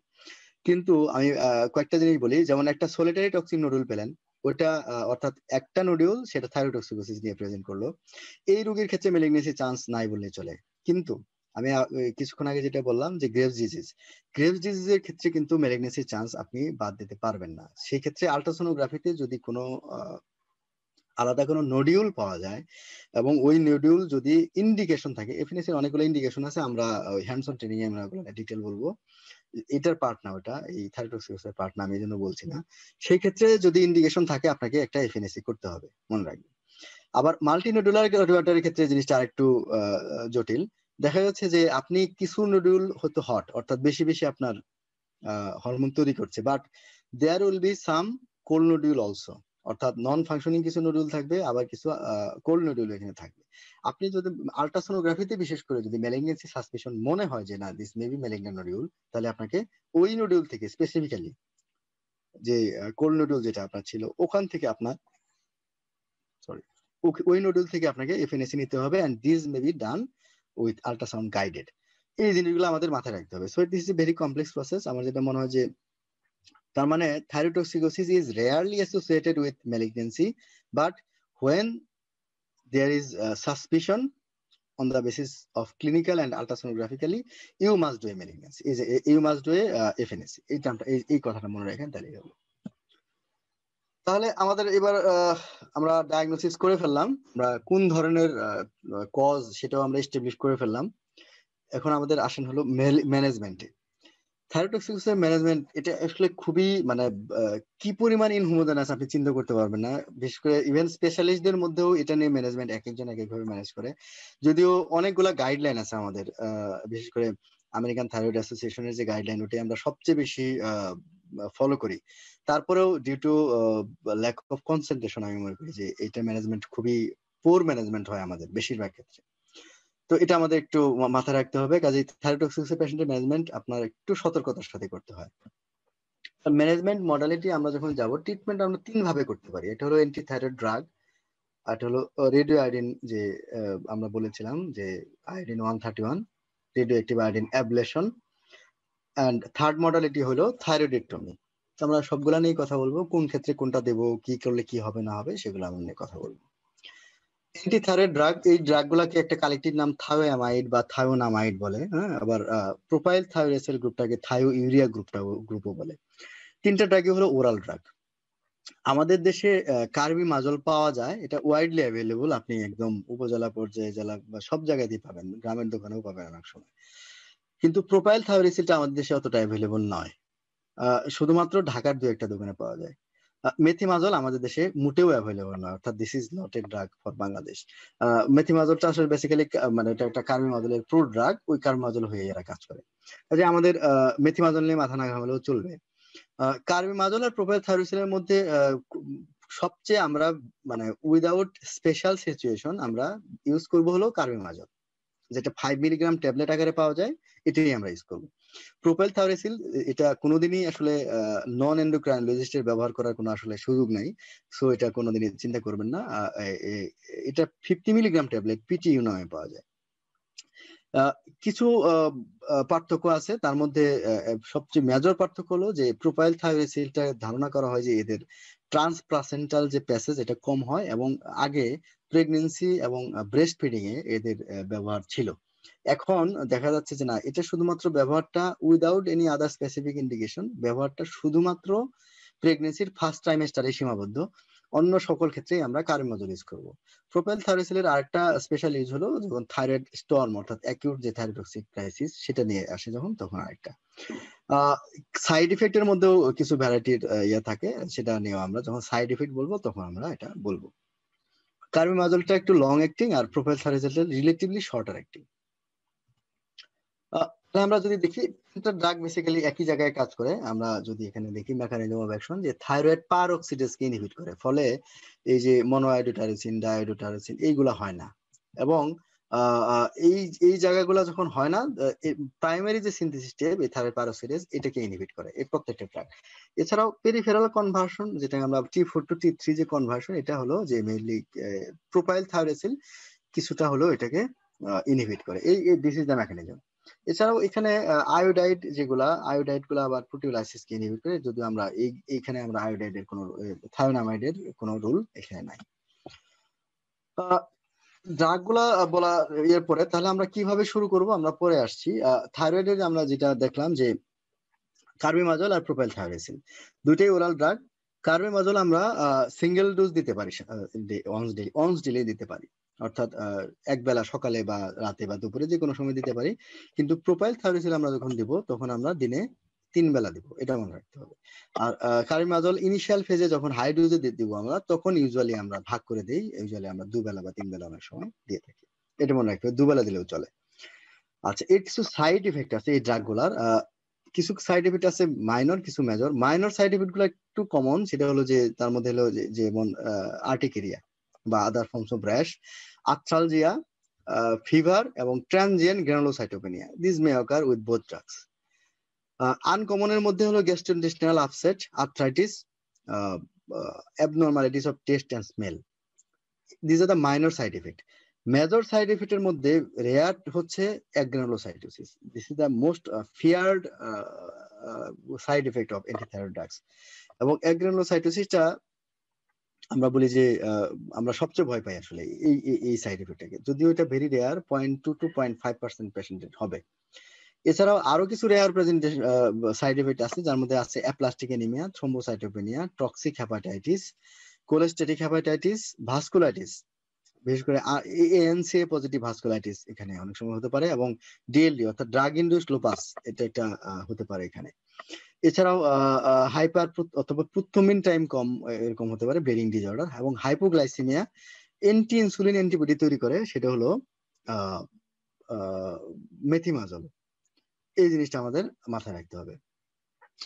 এবং আমাদের সবসময় মনে রাখবো যে যখনই আমরা অ্যান্টিথাইরয়েড ড্রাগ প্রেসক্রিপশন করব, রোগীকে অবশ্যই মুখে তো বলবোই, এবং তাকে পারলে একটা রিটেন ইনস্ট্রাকশন দিব অ্যাবাউট সাইড ইফেক্ট, এবং সাইড ইফেক্ট হলে কি করবে, কিভাবে সে ডাক্তারের কাছে কিভাবে আসবে, এই জিনিসগুলো আমাদের বলে দিতে হবে আগে থেকে। এই সাইড এফেক্ট গুলোকে আমরা কিছু কিছু সাইড এফেক্ট খুব ইজিলি ম্যানেজ করতে পারি, যেমন আমরা যেটা বললাম যে চুলকানি হবে, এই চুলকানি র্যাশ হতে পারে, এটা আমরা ড্রাগ বন্ধ করার দরকার নাই unless there is serious allergic reaction, যেমন এনজিওডিমা বা ব্রঙ্কোস্পাজম, এগুলো যদি না হয় অ্যান্টিহিস্টামিন দিলেই চলবে। এখানে অ্যান্টিহিস্টামিন H1 H2 দুইটাও একসাথে দেওয়া যেতে পারে অনেক সময়, অর্থাৎ অ্যান্টিহিস্টামিন যে H1 ব্লকার যেগুলা, যেমন যেগুলো আমাদের মার্কেটে পাওয়া যায়, সাথে আপনি H2 ব্লকারও দিতে পারেন, দুইটাই দিতে পারেন। Changing from one ATT to another, এটা অনেক সময় যদি এমন দেখা যায় যে moderate form of side effect যেটা ইয়েতে হয়, যেটা হতে পারে কার্বিমাজলে, তাহলে কার্বিমাজলের বদলে আমরা প্রোপাইল থাইরোসিসে যেতে পারি, but there is chance of cross reactivity, যেহেতু দুইটা ড্রাগের মলিকুলার স্ট্রাকচার একই রকমের, এজন্য আমাদের একটাতে যদি সাইড এফেক্ট হয় আরেকটাতে হওয়ার সম্ভাবনা অনেক বেশি। সেকেন্ড সাইড এফেক্ট হলো হেপাটোটক্সিসিটি। আমাদের এখানে হলো যে মনে রাখতে হবে যে আমরা যখন একটা পেশেন্টকে অ্যান্টিথাইরয়েড ড্রাগ দেওয়া শুরু করব, তার আগে আমাদের একটা বেজলাইন লিভার ফাংশন টেস্ট করে নেওয়া উচিত, স্পেশালি এএলটি লেভেল, এটা দেখে নিতে হবে। কারণ আমরা জানি যে থাইরোটক্সিকোসিস নিজেও এলটি লেভেল সামান্য একটু বাড়ায় এবং বিলিরুবিনও সামান্য একটু বাড়াতে পারে। কাজে এটা ড্রাগ খেয়ে হলো না রোগের জন্য হলো, সেটা আলাদা করার জন্য আমাদের একটা বেজলাইন লিভার ফাংশন টেস্ট থাকা জরুরি। যদি এটা অনেক বেশি বেড়ে যায়, অর্থাৎ যদি আমরা দেখি যে অ্যালকালাইন ফসফেটেজ বা ক্লিনিক্যালি সিভিয়ার জন্ডিস, তার এএলপি লেভেল বা এএসটি লেভেল এগুলা অনেক বেশি হাই, সেক্ষেত্রে আমাদের ড্রাগ বন্ধ করার সময় আসতে পারে, এবং এগুলা হেপাটোটক্সিসিটি হয়ে পেশেন্টের মর্টালিটি হতে পারে। এবং প্রোপাইল থাইরোসিল, বিশেষ করে এই প্রোপাইল থাইরোসিল ইনডিউসড হেপাটোটক্সিসিটি, এটা একটা লিভার ট্রান্সপ্লান্টের উন্নত দেশে বড় একটা অ্যাকিউট ক্ষেত্রে বড় একটা কারণ। সো আমাদের এই জিনিসটা যদিও রেয়ার, আমাদের মাথায় রাখতে হবে। এবার আসি আমি অ্যাগ্রানুলোসাইটোসিসে। ট্রিটমেন্ট ডাব্লিউসি কাউন্ট, এটা আমাদের মনে রাখতে হবে যে আমরা একটা বেজলাইন সিবিসি করে নিব বিফোর স্টার্টিং ট্রিটমেন্ট, কারণ mild leukopenia and relative lymphocytosis is common in Graves disease, আমি আগেই বলেছি। এটা within weeks to months of the initiation এই অ্যাগ্রানুলোসাইটোসিস হতে পারে, অর্থাৎ কখন হবে, ইউজুয়ালি প্রথম মাসে হয়, প্রথম মাসে হয়, এটা সাধারণত পরের দিকে হয় না। কিন্তু মনে রাখতে হবে যে আমি কার্বিমাজল বা পিটিইউ যখন ইউজ করব, এই ইউজের যে কোনো সময় এই অ্যাগ্রানুলোসাইটোসিস হতে পারে, তবে ইউজুয়ালি প্রথম দিকে হবে। এবং এটা হওয়ার যখনই আমি সাসপেক্ট করব, কি দেখে সাসপেক্ট করব, ফিভার উইথ সোর থ্রোট, এটা হলো কমন সিমটম।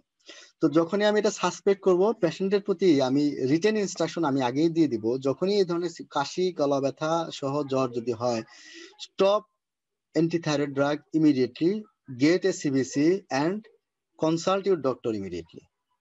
এই তিনটে ইনস্ট্রাকশন আপনাকে বলে দিতে হবে, তাহলে রোগীর লাইফ সেভিং হতে পারে।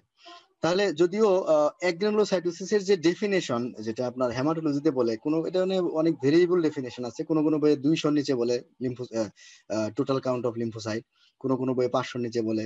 আমাদের সেটিং এ আমরা মানে অপারেশনাল ডেফিনেশন যেটা আমরা ধরবো, 1000-এর নিচে যদি কারো গ্রানুলোসাইট টোটাল কাউন্ট হয়, আমরা এটা বন্ধ করে দেবো অ্যান্টিথাইরয়েড ড্রাগ, এবং this should be permanently discontinued. আবার সেকেন্ড ডোজ আমরা তাকে অ্যান্টিথাইরয়েড ড্রাগ আমরা দিব না, কোনোটাই দিব না, প্রোপাইল থাইরোসিলও দেবো না, কার্বিমাজলও দেবো না। এবং অ্যাকিউট ম্যানেজমেন্টের মধ্যে তাকে একটা ব্রসপেন্টাম অ্যান্টিবায়োটিক দেবো, যেহেতু এটা বেশিরভাগ ক্ষেত্রে ফ্যারিনজাইটিস ইনডিউসড হয়। এবং গ্রানুলোসাইট কলোনি স্টিমুলেটিং ফ্যাক্টর যদি আমরা দিই, তাহলে তার যে নিউট্রোফিল কাউন্টটা এটা দ্রুত বাড়ে। এবং এই ক্ষেত্রে পেশেন্টের অ্যাপ্রোপ্রিয়েট ম্যানেজমেন্ট না হলে পেশেন্ট মে ডাই। সো আমাদের এটা খুব প্রম্পটলি ম্যানেজমেন্ট করতে হবে, এটা মনে রাখতে হবে। এবং পরবর্তীতে ক্ষেত্রে ইন জেনারেল কথা হলো যে কারো যদি একবার অ্যাগ্রানুলোসাইটোসিস ডেভেলপ করে, ওকে আর কোনো অ্যান্টি থাইরয়েড ড্রাগ দিয়ে চিকিৎসার আর কোনো সুযোগ নাই, বাকিটা স্পেশালিটিস পর্যায়ে। এবং এই রোগের ম্যানেজমেন্ট কখনোই আর কোনো আদার স্পেশালিটি হতে হবে না, এটা অবশ্যই আন্ডার সুপারভিশন হাই মানে সফিস্টিকেটেড হায়ার সেন্টার এটার ম্যানেজমেন্ট করতে হবে, মনে রাখবেন। এছাড়াও বিটা ব্লকার, বিটা ব্লকার আমাদের বেসিক্যালি প্রায় থাইরয়েডোসিকোসিসের সকল পেশেন্টেরই লাগবে, স্পেশালি যাদের সিমটমস আছে এবং হার্ট রেট যদি 90 এর উপরে থাকে এবং কার্ডিওভাস্কুলার ডিজিজ থাকে তাদেরকে অবশ্যই দিতে হবে।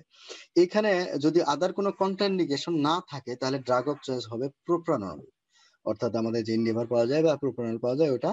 এবং অনেক সময় হাই ডোজ লাগে, usually 40 milligram 6 to 8 hourly initial dose লাগে, স্পেশালি যতদিন না থাইরয়েডোসিকোসিসটা তার বায়োকেমিক্যালি এবং ক্লিনিক্যালি ভালো হচ্ছে।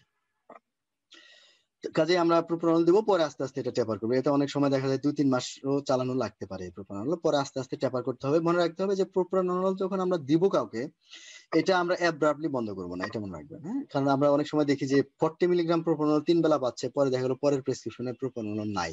এটা কিন্তু করা যাবে না, এটা আমাদের গ্রাজুয়ালি টেপার করতে হবে এবং এটা 7 দিন পর পর ডোজ কমান, সমস্যা নেই। এছাড়াও বিটা 1 ব্লকার যাদের ক্ষেত্রে মাইল্ড অ্যালার্জিক যে ডিজিজ যেগুলা, যেমন মাইল্ড সিওপিডি, ব্রঙ্কিয়াল অ্যাজমা বা রেনড, এগুলা অনেক সময় কশাসলি দেওয়া যেতে পারে। বাট যাদের ক্ষেত্রে সিভিয়ার ফর্মস অফ এই অ্যালার্জিক যে ডিজিজ যেগুলো সেগুলো আছে বা হাইপার সেন্সিটিভ ডিজিজ যেগুলো আছে, এদের ক্ষেত্রে আমাদের বিটা ব্লকার ইউজ না করাই ভালো। সেক্ষেত্রে rate limiting calcium channel blockers, specially diltiazem, verapamil, এগুলো আমরা ইউজ করতে পারি। তাহলে এটা আমাদের মনে রাখতে হবে। এবং অনেক সময় আমরা বলি যে গ্রেভস ডিজিজ ট্রিটমেন্ট করার আগে এই পেশেন্ট গুলোর কিন্তু শ্বাসকষ্ট থাকবে, কারণ তাদের রেসপিরেটরি রেট বেশি থাকবে। You must auscultate the chest to find any wheeze. কাজে যে পেশেন্টের হুইজ আছে ওকে কখনোই বিটা ব্লকার দিবেন না, এই জিনিসটা আমাদের বাই রুল মনে রাখতে হবে। এবার আসি radio iodine ablation. Radio active iodine ablation আমরা অলরেডি জানি যে আয়োডিন 131 যেটা আমরা সেটা ইউজ করি, এটা sodium salt of iodine, sodium iodide হিসেবে পাওয়া যায়। এটা ওরালি হিসেবে দেই, এটা দুই ভাবে পাওয়া যায় মার্কেটে, এটা হলো ক্যাপসুল এবং সলিউশন। বেসিক্যালি এটা মার্কেটে পাওয়া যায় না, এটা আমাদের থেরাপিউটিক পারপাস ইউজের জন্য একটা মাত্র জায়গাতেই পাওয়া যাবে, সেটা হলো আপনার যে ইনমাস, অর্থাৎ যে নিউক্লিয়ার মেডিসিন যে সেন্টার, পরমাণু চিকিৎসা কেন্দ্র যেগুলো আমাদের আছে ওগুলোতে পাওয়া যাবে। এটা বেসরকারি ভাবে আমাদের আর কারো ইউজ করার ক্ষমতা নেই। সো এটা মনে রাখতে হবে যে সোর্স এক জায়গাতেই পাঠাতে হবে। কি হবে যে আমরা অলরেডি জানি যে থাইরয়েড গ্ল্যান্ড আপটেক অর্গানিফিকেশন হবে এবং ওইখানে বিটা ইমিশন হয়ে ultimately there will be extensive local tissue damage. অর্থাৎ আমাদের উদ্দেশ্যই হচ্ছে ফাংশনিং থাইরয়েড টিস্যুটাকে ড্যামেজ করে দেওয়া এবং আলটিমেটলি নেট ইফেক্ট পাওয়া যাবে 6 থেকে 18 সপ্তাহের মধ্যে পাওয়া যাবে। এর স্পেসিফিক ইন্ডিকেশন গুলো হচ্ছে যে hyperthyroidism due to Graves disease, toxic multinodular goitre or hyper functioning nodule, এছাড়াও নন টক্সিক মাল্টিনোডুলার গয়টার এবং থাইরয়েড ক্যান্সার। বিভিন্ন সবগুলাতেই আমরা ইউজ করতে পারি, বিভিন্ন মানে স্টেজ আছে, আলাদা আলাদা ইন্ডিকেশন আছে প্রত্যেকটা ক্ষেত্রে। দিব না কখন রেডিও আয়োডিন অ্যাবলেশন? প্রেগন্যান্সি অথবা প্ল্যানিং প্রেগন্যান্সি, মানে কেউ যদি 6 মাসের মধ্যে প্রেগন্যান্সি প্ল্যানিং থাকে আমরা রেডিও আয়োডিন অ্যাবলেশন দিব না। ব্রেস্ট ফিডিং এ দেবো না। এবং সিভিয়ার আনকন্ট্রোল থাইরয়েডোসিকোসিস, অর্থাৎ একটা পেশেন্টের thyrotoxicosis very severe clinically and biochemically, এই রোগীকে দেওয়া যাবে না, because there is chance of radiation thyroiditis. এবং আরো কিছু ওর তার থাইরয়েড ক্রাইসিসে হয়ে যেতে পারে, তার প্রেসিপিটেট করতে পারে, যেটাকে আমরা বলি থাইরয়েড স্টর্ম বলি, যেটাকে আমরা, ওইটা প্রেসিপিটেট করতে পারে। এই জন্য একটা পেশেন্টকে প্রিপারেশন না নিয়ে আমরা কখনোই রেডিও অ্যাক্টিভ আয়োডিনের জন্য পাঠাবো না। তাহলে কোন বয়সে দিব? এখানে আমি বলি বাংলাদেশে যে লিমিট এটা ভ্যারি করে। কোন জায়গায় 18 বছরের নিচে আপনাকে রেডিও আয়োডিন দিবে না, কোন জায়গায় এটা 12 বছর মানে কেউ অ্যাকসেপ্ট করে, তার নিচে আমাদের দেশে দেয় না। কিন্তু বিদেশে কিন্তু মানে 1 বছরের বাচ্চাকেও রেডিও আয়োডিন অ্যাবলেশন দেয়, মনে রাখবেন। এটা অনেকগুলো লিটারেচার আছে, আমি ডিটেল যদিও এটা আমাদের এখানে চর্চা হয় না, আমি অনেক সার্চ করে দেখলাম যে বেসিক্যালি কোনো এজ লিমিট তারা রাখেনি এবং ইয়াঙ্গার এজে তারা খুব ফ্রিকোয়েন্টলি ইউজ করতেছে। এটা কেন ইউজ করে না আমি পরে আসছি।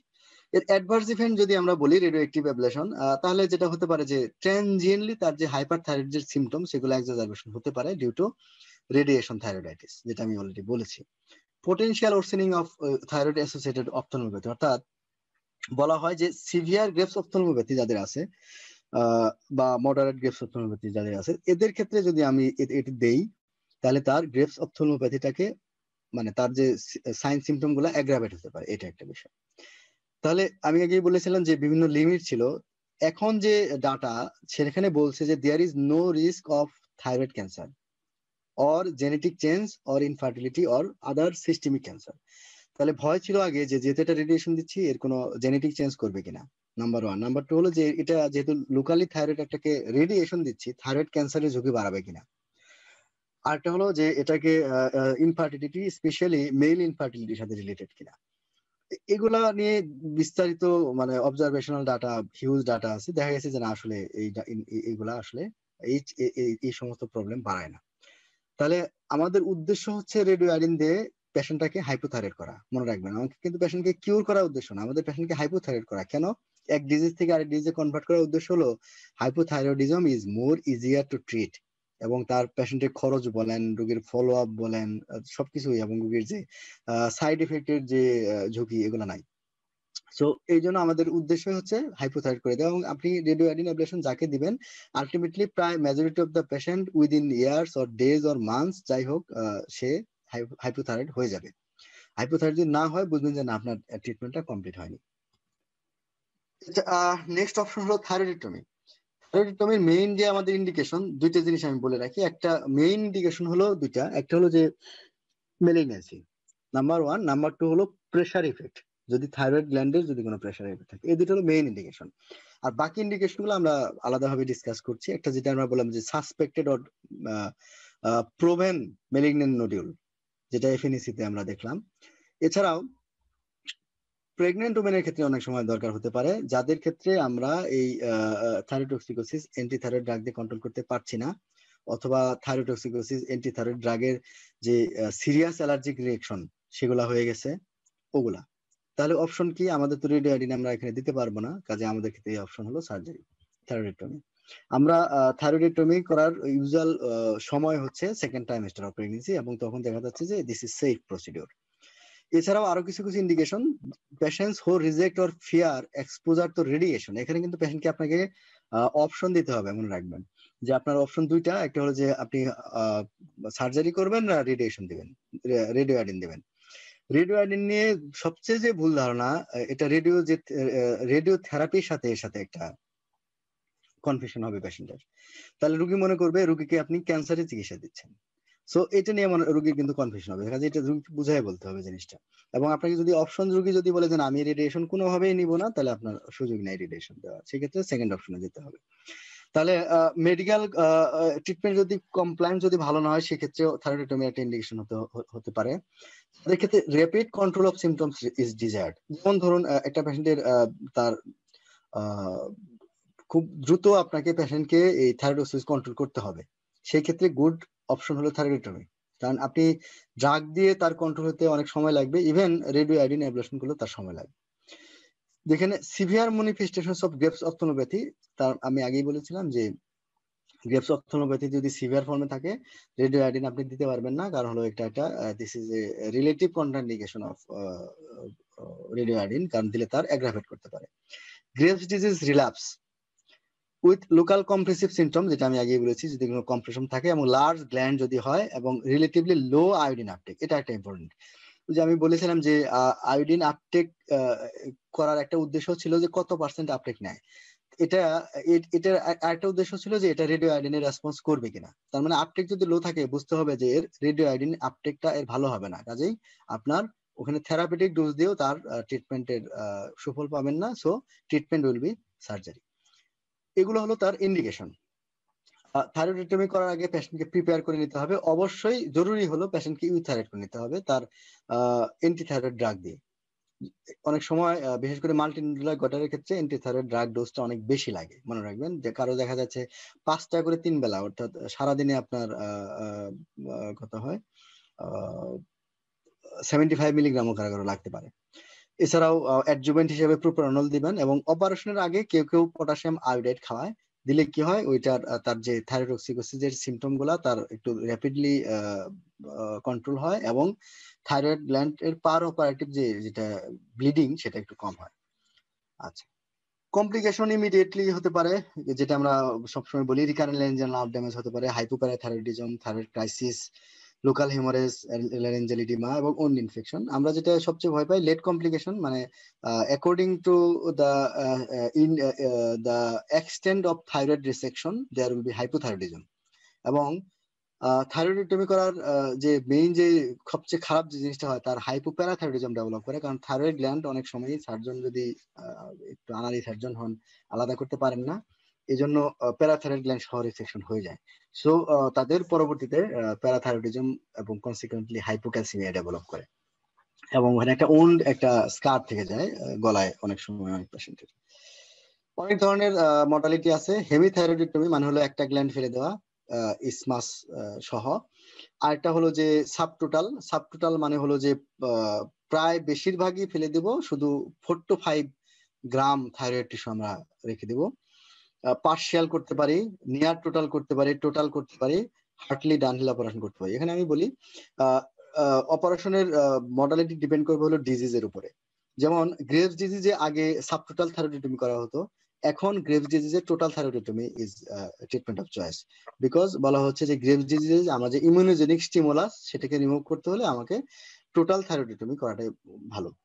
মাল্টিনোডুলার গটারের ক্ষেত্রেও কিন্তু total thyroidectomy is indicated. But যখনই দেখবো যে না দিস ইজ সিঙ্গেল নোডিউল, সেই ক্ষেত্রে আমাদের এটা হেমিথাইরয়েডেক্টমি হতে পারে অথবা স্পেসিফিক নোডুলিকটমি হতে পারে।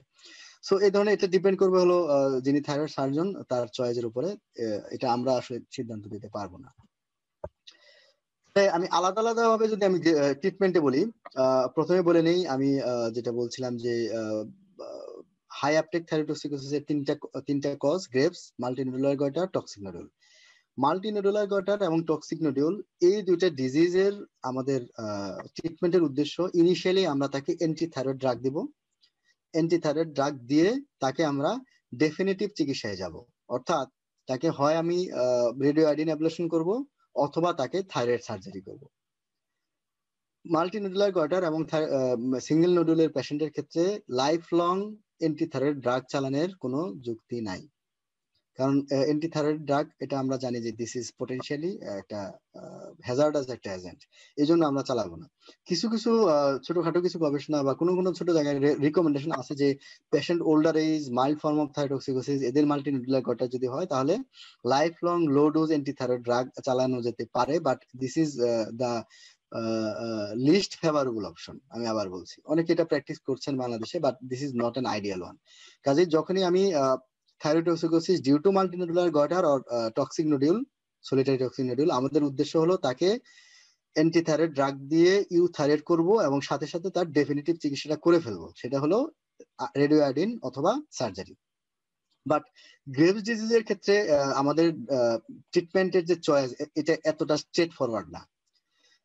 এখানেও আমাদের initial drug of choice is treatment of choice is antithyroid drugs, but এটা কিন্তু ভ্যারি করে। যেমন আমেরিকাতে যদি কেউ গ্রেভস ডিজিজ নিয়ে যায়, ওকে সবার আগে অনেক সময় অ্যান্টিথাইরয়েড ড্রাগ ছাড়াও ওরা রেডিও আয়োডিন অ্যাবলেশন করে ফেলে।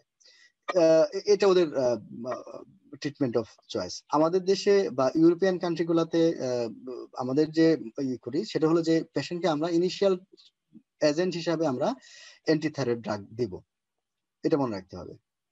কি রিজু দেবো আমি পরে আসছি। আমাদের উদ্দেশ্য কি, গ্রেভস ডিজিজের আমরা জানি যে এটা একটা ইমিউন মেডিয়েটেড ডিজিজ। এর ইমিউন মেডিয়েটেড ডিজিজ প্রত্যেকটা ডিজিজের রিল্যাপস এবং রিমিশন আছে, সেটা হোক হেমাটোলজিক্যাল, হোক রিমাটোলজিক্যাল, হোক এন্ডোক্রাইন, প্রত্যেকটার একটা রিল্যাপস রিমিশন থাকে।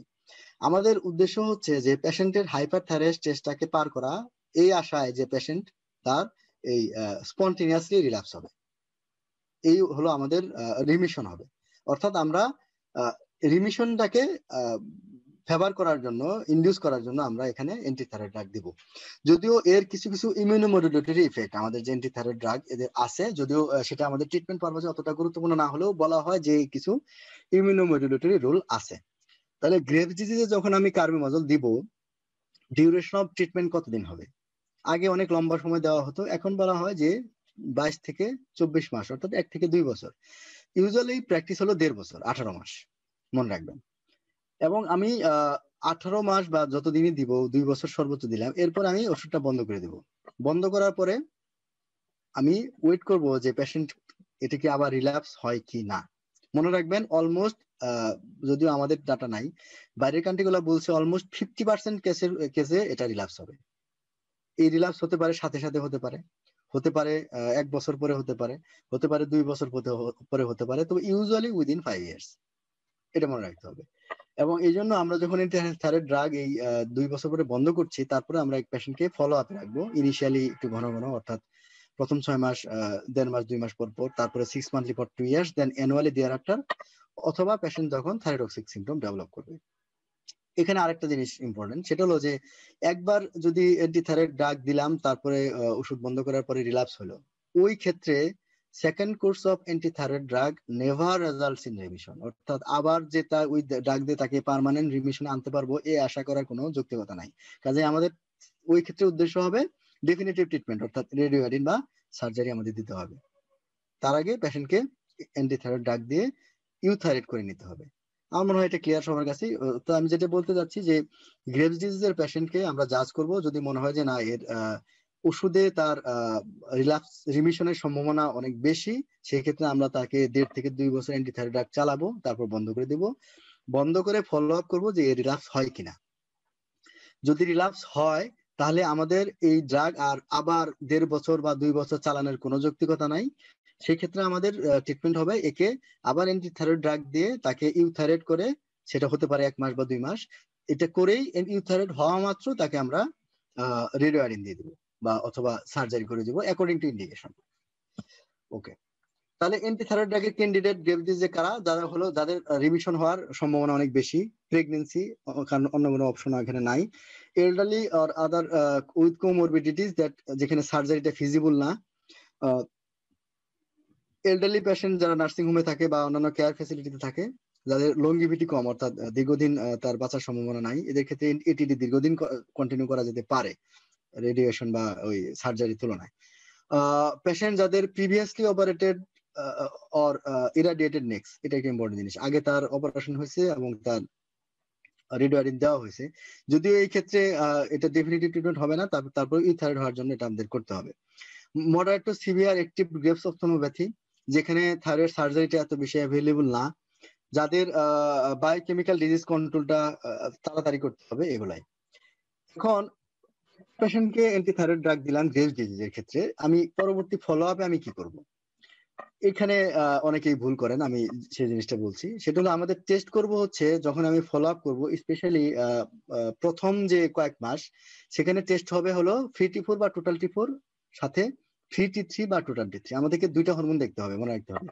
শুধু T3 বা শুধু ফ্রি T4 দেখলে হবে না, অর্থাৎ T3 T4 দুইটাই হতে হবে। সেটা ফ্রি হতে পারে, টোটাল হরমোন দুইটাই হতে পারে। টিএসএইচ তাহলে কেন প্রথম দিকে দেখবো না? কারণ হলো একটা থাইরয়েডটক্সিক পেশেন্টের টিএসএইচটা অনেক সাপ্রেস থাকে, এবং এই যে সাপ্রেশনটা এটা কয়েক মাস ধরে থাকতে পারে। দেখা গেছে যে কারো 6 মাস 1 বছর হয়ে গেছে, তারপরেও টিএসএইচ যে সাপ্রেস ছিল সেটা নর্মাল হয় নাই। এখানে আবার বলে রাখি, এই ক্ষেত্রে যদি আপনার T4 T3 নর্মাল হয়, সেই ক্ষেত্রে আপনাকে তার থাইরয়েডের ওষুধ কমানো লাগবে। এবং টিএসএইচ সাপ্রেশন দিয়ে আপনি কখনোই আপনার যে ড্রাগ অ্যাডজাস্টমেন্ট সেটা করতে পারবেন না। এখানেই সবাই ভুলটা করে, অর্থাৎ টিএসএইচ দেখে সাপ্রেশন হয় নাই, অ্যান্টিথাইরয়েড ড্রাগ চালাচ্ছে, ওদিকে তার T4 T3 কমে যাচ্ছে। এই জিনিসটা আমাদের খুব কেয়ারফুলি অবজার্ভ করতে হবে। So this is a wrong way to observe follow up this patients with TSH. তাহলে আমরা প্রথম 6 মাসে আমি টিএসএইচ অ্যাডভাইসই করি না, আমি যেভাবে করি আর কি, তাকে ফ্রি T4 এবং টোটাল T3 এই দুটো আমি দিই। This is the ideal practice, যে এদেরকে আপনি ফ্রি T4 এবং টোটাল T3 দিয়ে আপনি তাদেরকে ফলো আপ করবেন। ফলো আপে ট্র্যাপ করার খুব একটা ইন্ডিকেশন নাই। তারপরেও যদি আমি ট্রিটমেন্ট যখন বন্ধ করব, যখন প্ল্যান করব, তখন যদি আমি দেখি যে ট্র্যাপ অনেক বেশি হাই, তাহলে বুঝতে হবে একে আমার বন্ধ করার সুযোগ নাই, ওষুধ বন্ধ করার সুযোগ নাই, তাহলে সেক্ষেত্রে আমাকে ডেফিনেটিভ চিকিৎসায় যেতে হবে। সিবিসি রুটিন মনিটরিং করে কোনো লাভ নেই। এটা সিবিসি রুটিন মনিটরিং করে আমরা অ্যাগ্রেন্ডোসাইটোসিসকে প্রিডিক্ট করতে পারি না, এটা মনে রাখতে হবে। কিন্তু যখন পেশেন্ট সিমটোমেটিক হবে, সিমটম থাকবে অ্যাগ্রেন্ডোসাইটোসিস এর মতো সাসপেক্টেড, তখন আমাদের একটা সিবিসি করতে হবে। লিভার ফাংশন টেস্ট আমাদের একটু রুটিনলি মনিটর করার দরকার আছে, স্পেশালি যে ট্রান্সামিনাজ লেভেল, এটা দেখতে হয়। যদি দেখা যায় যে এটা মোর দেন 2 to 3 fold of upper limit of normal, এটা আমরা তারপরেও কন্টিনিউ করব, এক এক সপ্তাহ পরে আবার করব। যদি দেখি যে না তারপরেও বেশি, তখন আমাদের কনসিডার করতে হবে অ্যান্টি থাইরয়েড ড্রাগ ডিসকন্টিনিউ করে তাকে ডেফিনেটিভ ট্রিটমেন্ট দেওয়ার, এবং অথবা তার স্পেসিফিক হেপাটোলজি বা গ্যাস্ট্রোএন্টারোলজি রেফার লাগবে। এগুলো আমাদের চিন্তা করতে হবে। আমরা অ্যান্টি থাইরয়েড ড্রাগ দিলে গ্রেভস ডিজিজের পেশেন্ট সাধারণত 1 থেকে 1.5 মাসের মধ্যে ইউথাইরয়েড হয়, আর কার্বিমাজল দিলে সাধারণত 3 মাসের মধ্যে ইউথাইরয়েড হয়। থাইরোটক্সিকোসিস যখন আমাদের বায়োকেমিক্যালি তার ইউথাইরয়েড হয়ে যাবে, তখন আমাদের অ্যান্টি থাইরয়েড ড্রাগ গুলো আমাদের আস্তে আস্তে কমাতে হবে। মনে রাখতে হবে এটা একবারে কমাবো না। যেমন আমি ইউজুয়ালি আমরা থাইরয়েডের কার্বিমাজল শুরু করি হলো 3-3-3, অর্থাৎ 3 ট্যাবলেট টিডিএস শুরু করলেন 5 মিলিগ্রাম।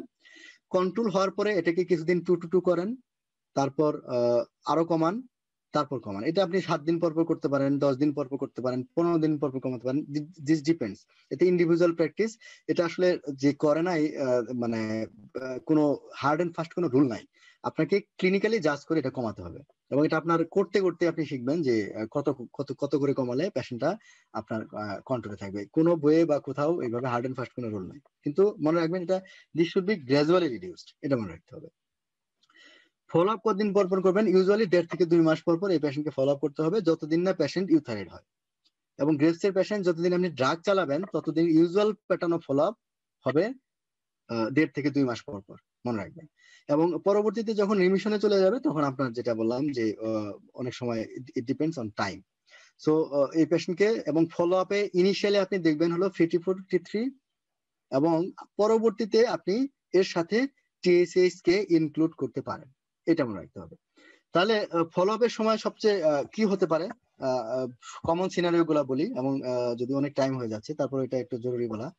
সেটা হলো যে হতে পারে দেখতে পারেন যে হয়তো 1.5 মাস পরে আপনি দিচ্ছেন থাইরয়েডের বড়ি 3টা করে 3 বেলা খাচ্ছে কার্বিমাজল, এখনো পেশেন্টের FT4 FT3 কন্ট্রোলে আসে নাই। তাহলে কি করবেন? সেই ক্ষেত্রে আপনাকে দেখতে হবে রোগীটা ওষুধ ঠিক মতো খাচ্ছে কিনা সবার আগে, এবং রেগুলার খেয়েছে কিনা। তারপর দেখতে হবে যে আপনার কমপ্লেইন চেক করার পরে সবকিছু যদি ঠিক থাকে, তাহলে আপনাকে ডোজ বাড়াতে হবে, মনে রাখবেন। এটা একটা সিনারিও। আরেকটা সিনারিও হতে পারে যে পেশেন্ট আসবে হলো আপনার কাছে যে হাইপোথাইরয়েডিজম নিয়ে আসবে, অর্থাৎ আপনার ডোজ বেশি হয়ে গেছে, এবং রোগী সবচেয়ে আমাদের দেশে প্রবলেম হলো এই রোগীগুলা ফলো আপে অনেকেই হারায় যায়। অর্থাৎ অ্যান্টি থাইরয়েড ড্রাগ দিয়ে দিলেন, পেশেন্ট আপনার কাছে আসছে 1 বছর পরে, ওই 3টা করেই সে 3 বেলা খাচ্ছে, এই পেশেন্ট আলটিমেটলি কিন্তু হাইপো হবে এতদিন পরে সে ফলো আপে আসলে। এখানে একটা জিনিস বলে রাখি, তাহলে কি করবেন? তার পেশেন্ট হাইপোথাইরয়েডিজম মানে ড্রাগ ইন্ডুসড কার্বিমাজল ইন্ডুসড হাইপোথাইরয়েড হয়ে গেছে গ্রেভসের পেশেন্ট। সেই ক্ষেত্রে এটাও ক্লিনিক্যাল জাজমেন্ট অ্যাপ্লাই করতে হবে, দেখতে হবে তার থাইরয়েড হরমোনের লেভেল গুলা কেমন। যদি দেখেন যেন একদম ফ্র্যাঙ্ক হাইপো, তাহলে আপনার অপশন হলো 3টা। একটা হলো যে ডোজ কন্টিনিউ করবেন but lower dose, number 1। Number 2 হলো ডোজ ডিসকন্টিনিউ করে কয়দিন পরে আবার মানে হাইপার হওয়া পর্যন্ত অপেক্ষা করবেন, তারপর আবার শুরু করবেন। নাম্বার 3, ডোজ কন্টিনিউ করবেন প্লাস হলো লো ডোজে লেভোথাইরক্সিন আপনি তাকে দিবেন। এই 3টার অপশন কোনটা হবে, এটাও আপনার ক্লিনিক্যাল জাজমেন্টের উপর ডিপেন্ড করবে। তো বেশিরভাগ ক্ষেত্রে যেটা করবেন সেটা হলো যে অ্যাব্রাপ্টলি বন্ধ করার দরকার নাই, আপনি ডোজটাকে কমায় দেন। সেক্ষেত্রে হলো আপনি সেফ সাইডে থাকবেন। আর হলো স্পেশালিস্ট সেটিং ছাড়া ওই আবার 2টা কার্বিমাজলের সাথে ওই পেশেন্ট যদি ফ্র্যাঙ্কলি হাইপোথাইরয়েড না হয়, মানে তার জীবনযাত্রা ব্যাহত হচ্ছে, এই ধরনের হাইপোথাইরয়েডিজম না হলে লেভোথাইরক্সিন সাধারণত এখানে না দেওয়াই ভালো। তবে কোনো কোনো ক্ষেত্রে স্পেশালিস্ট এটা দিয়ে থাকে।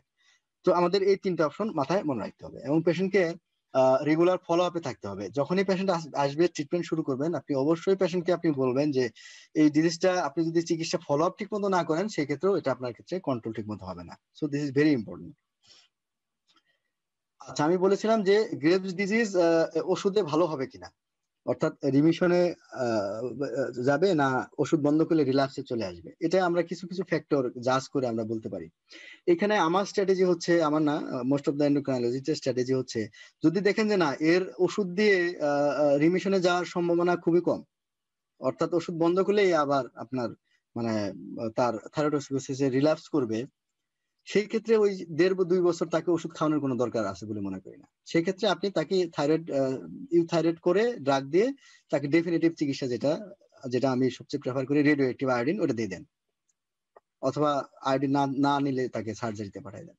এটা মনে রাখবেন, কারণ এতদিন তাকে এই যে শুধু শুধু খায় মিশে যে আশায় যে তার রিমিশনে যাবে, এটা তো মানে আশা করার যেখানে স্কোপ কম সেখানে আশা করাও ঠিক না।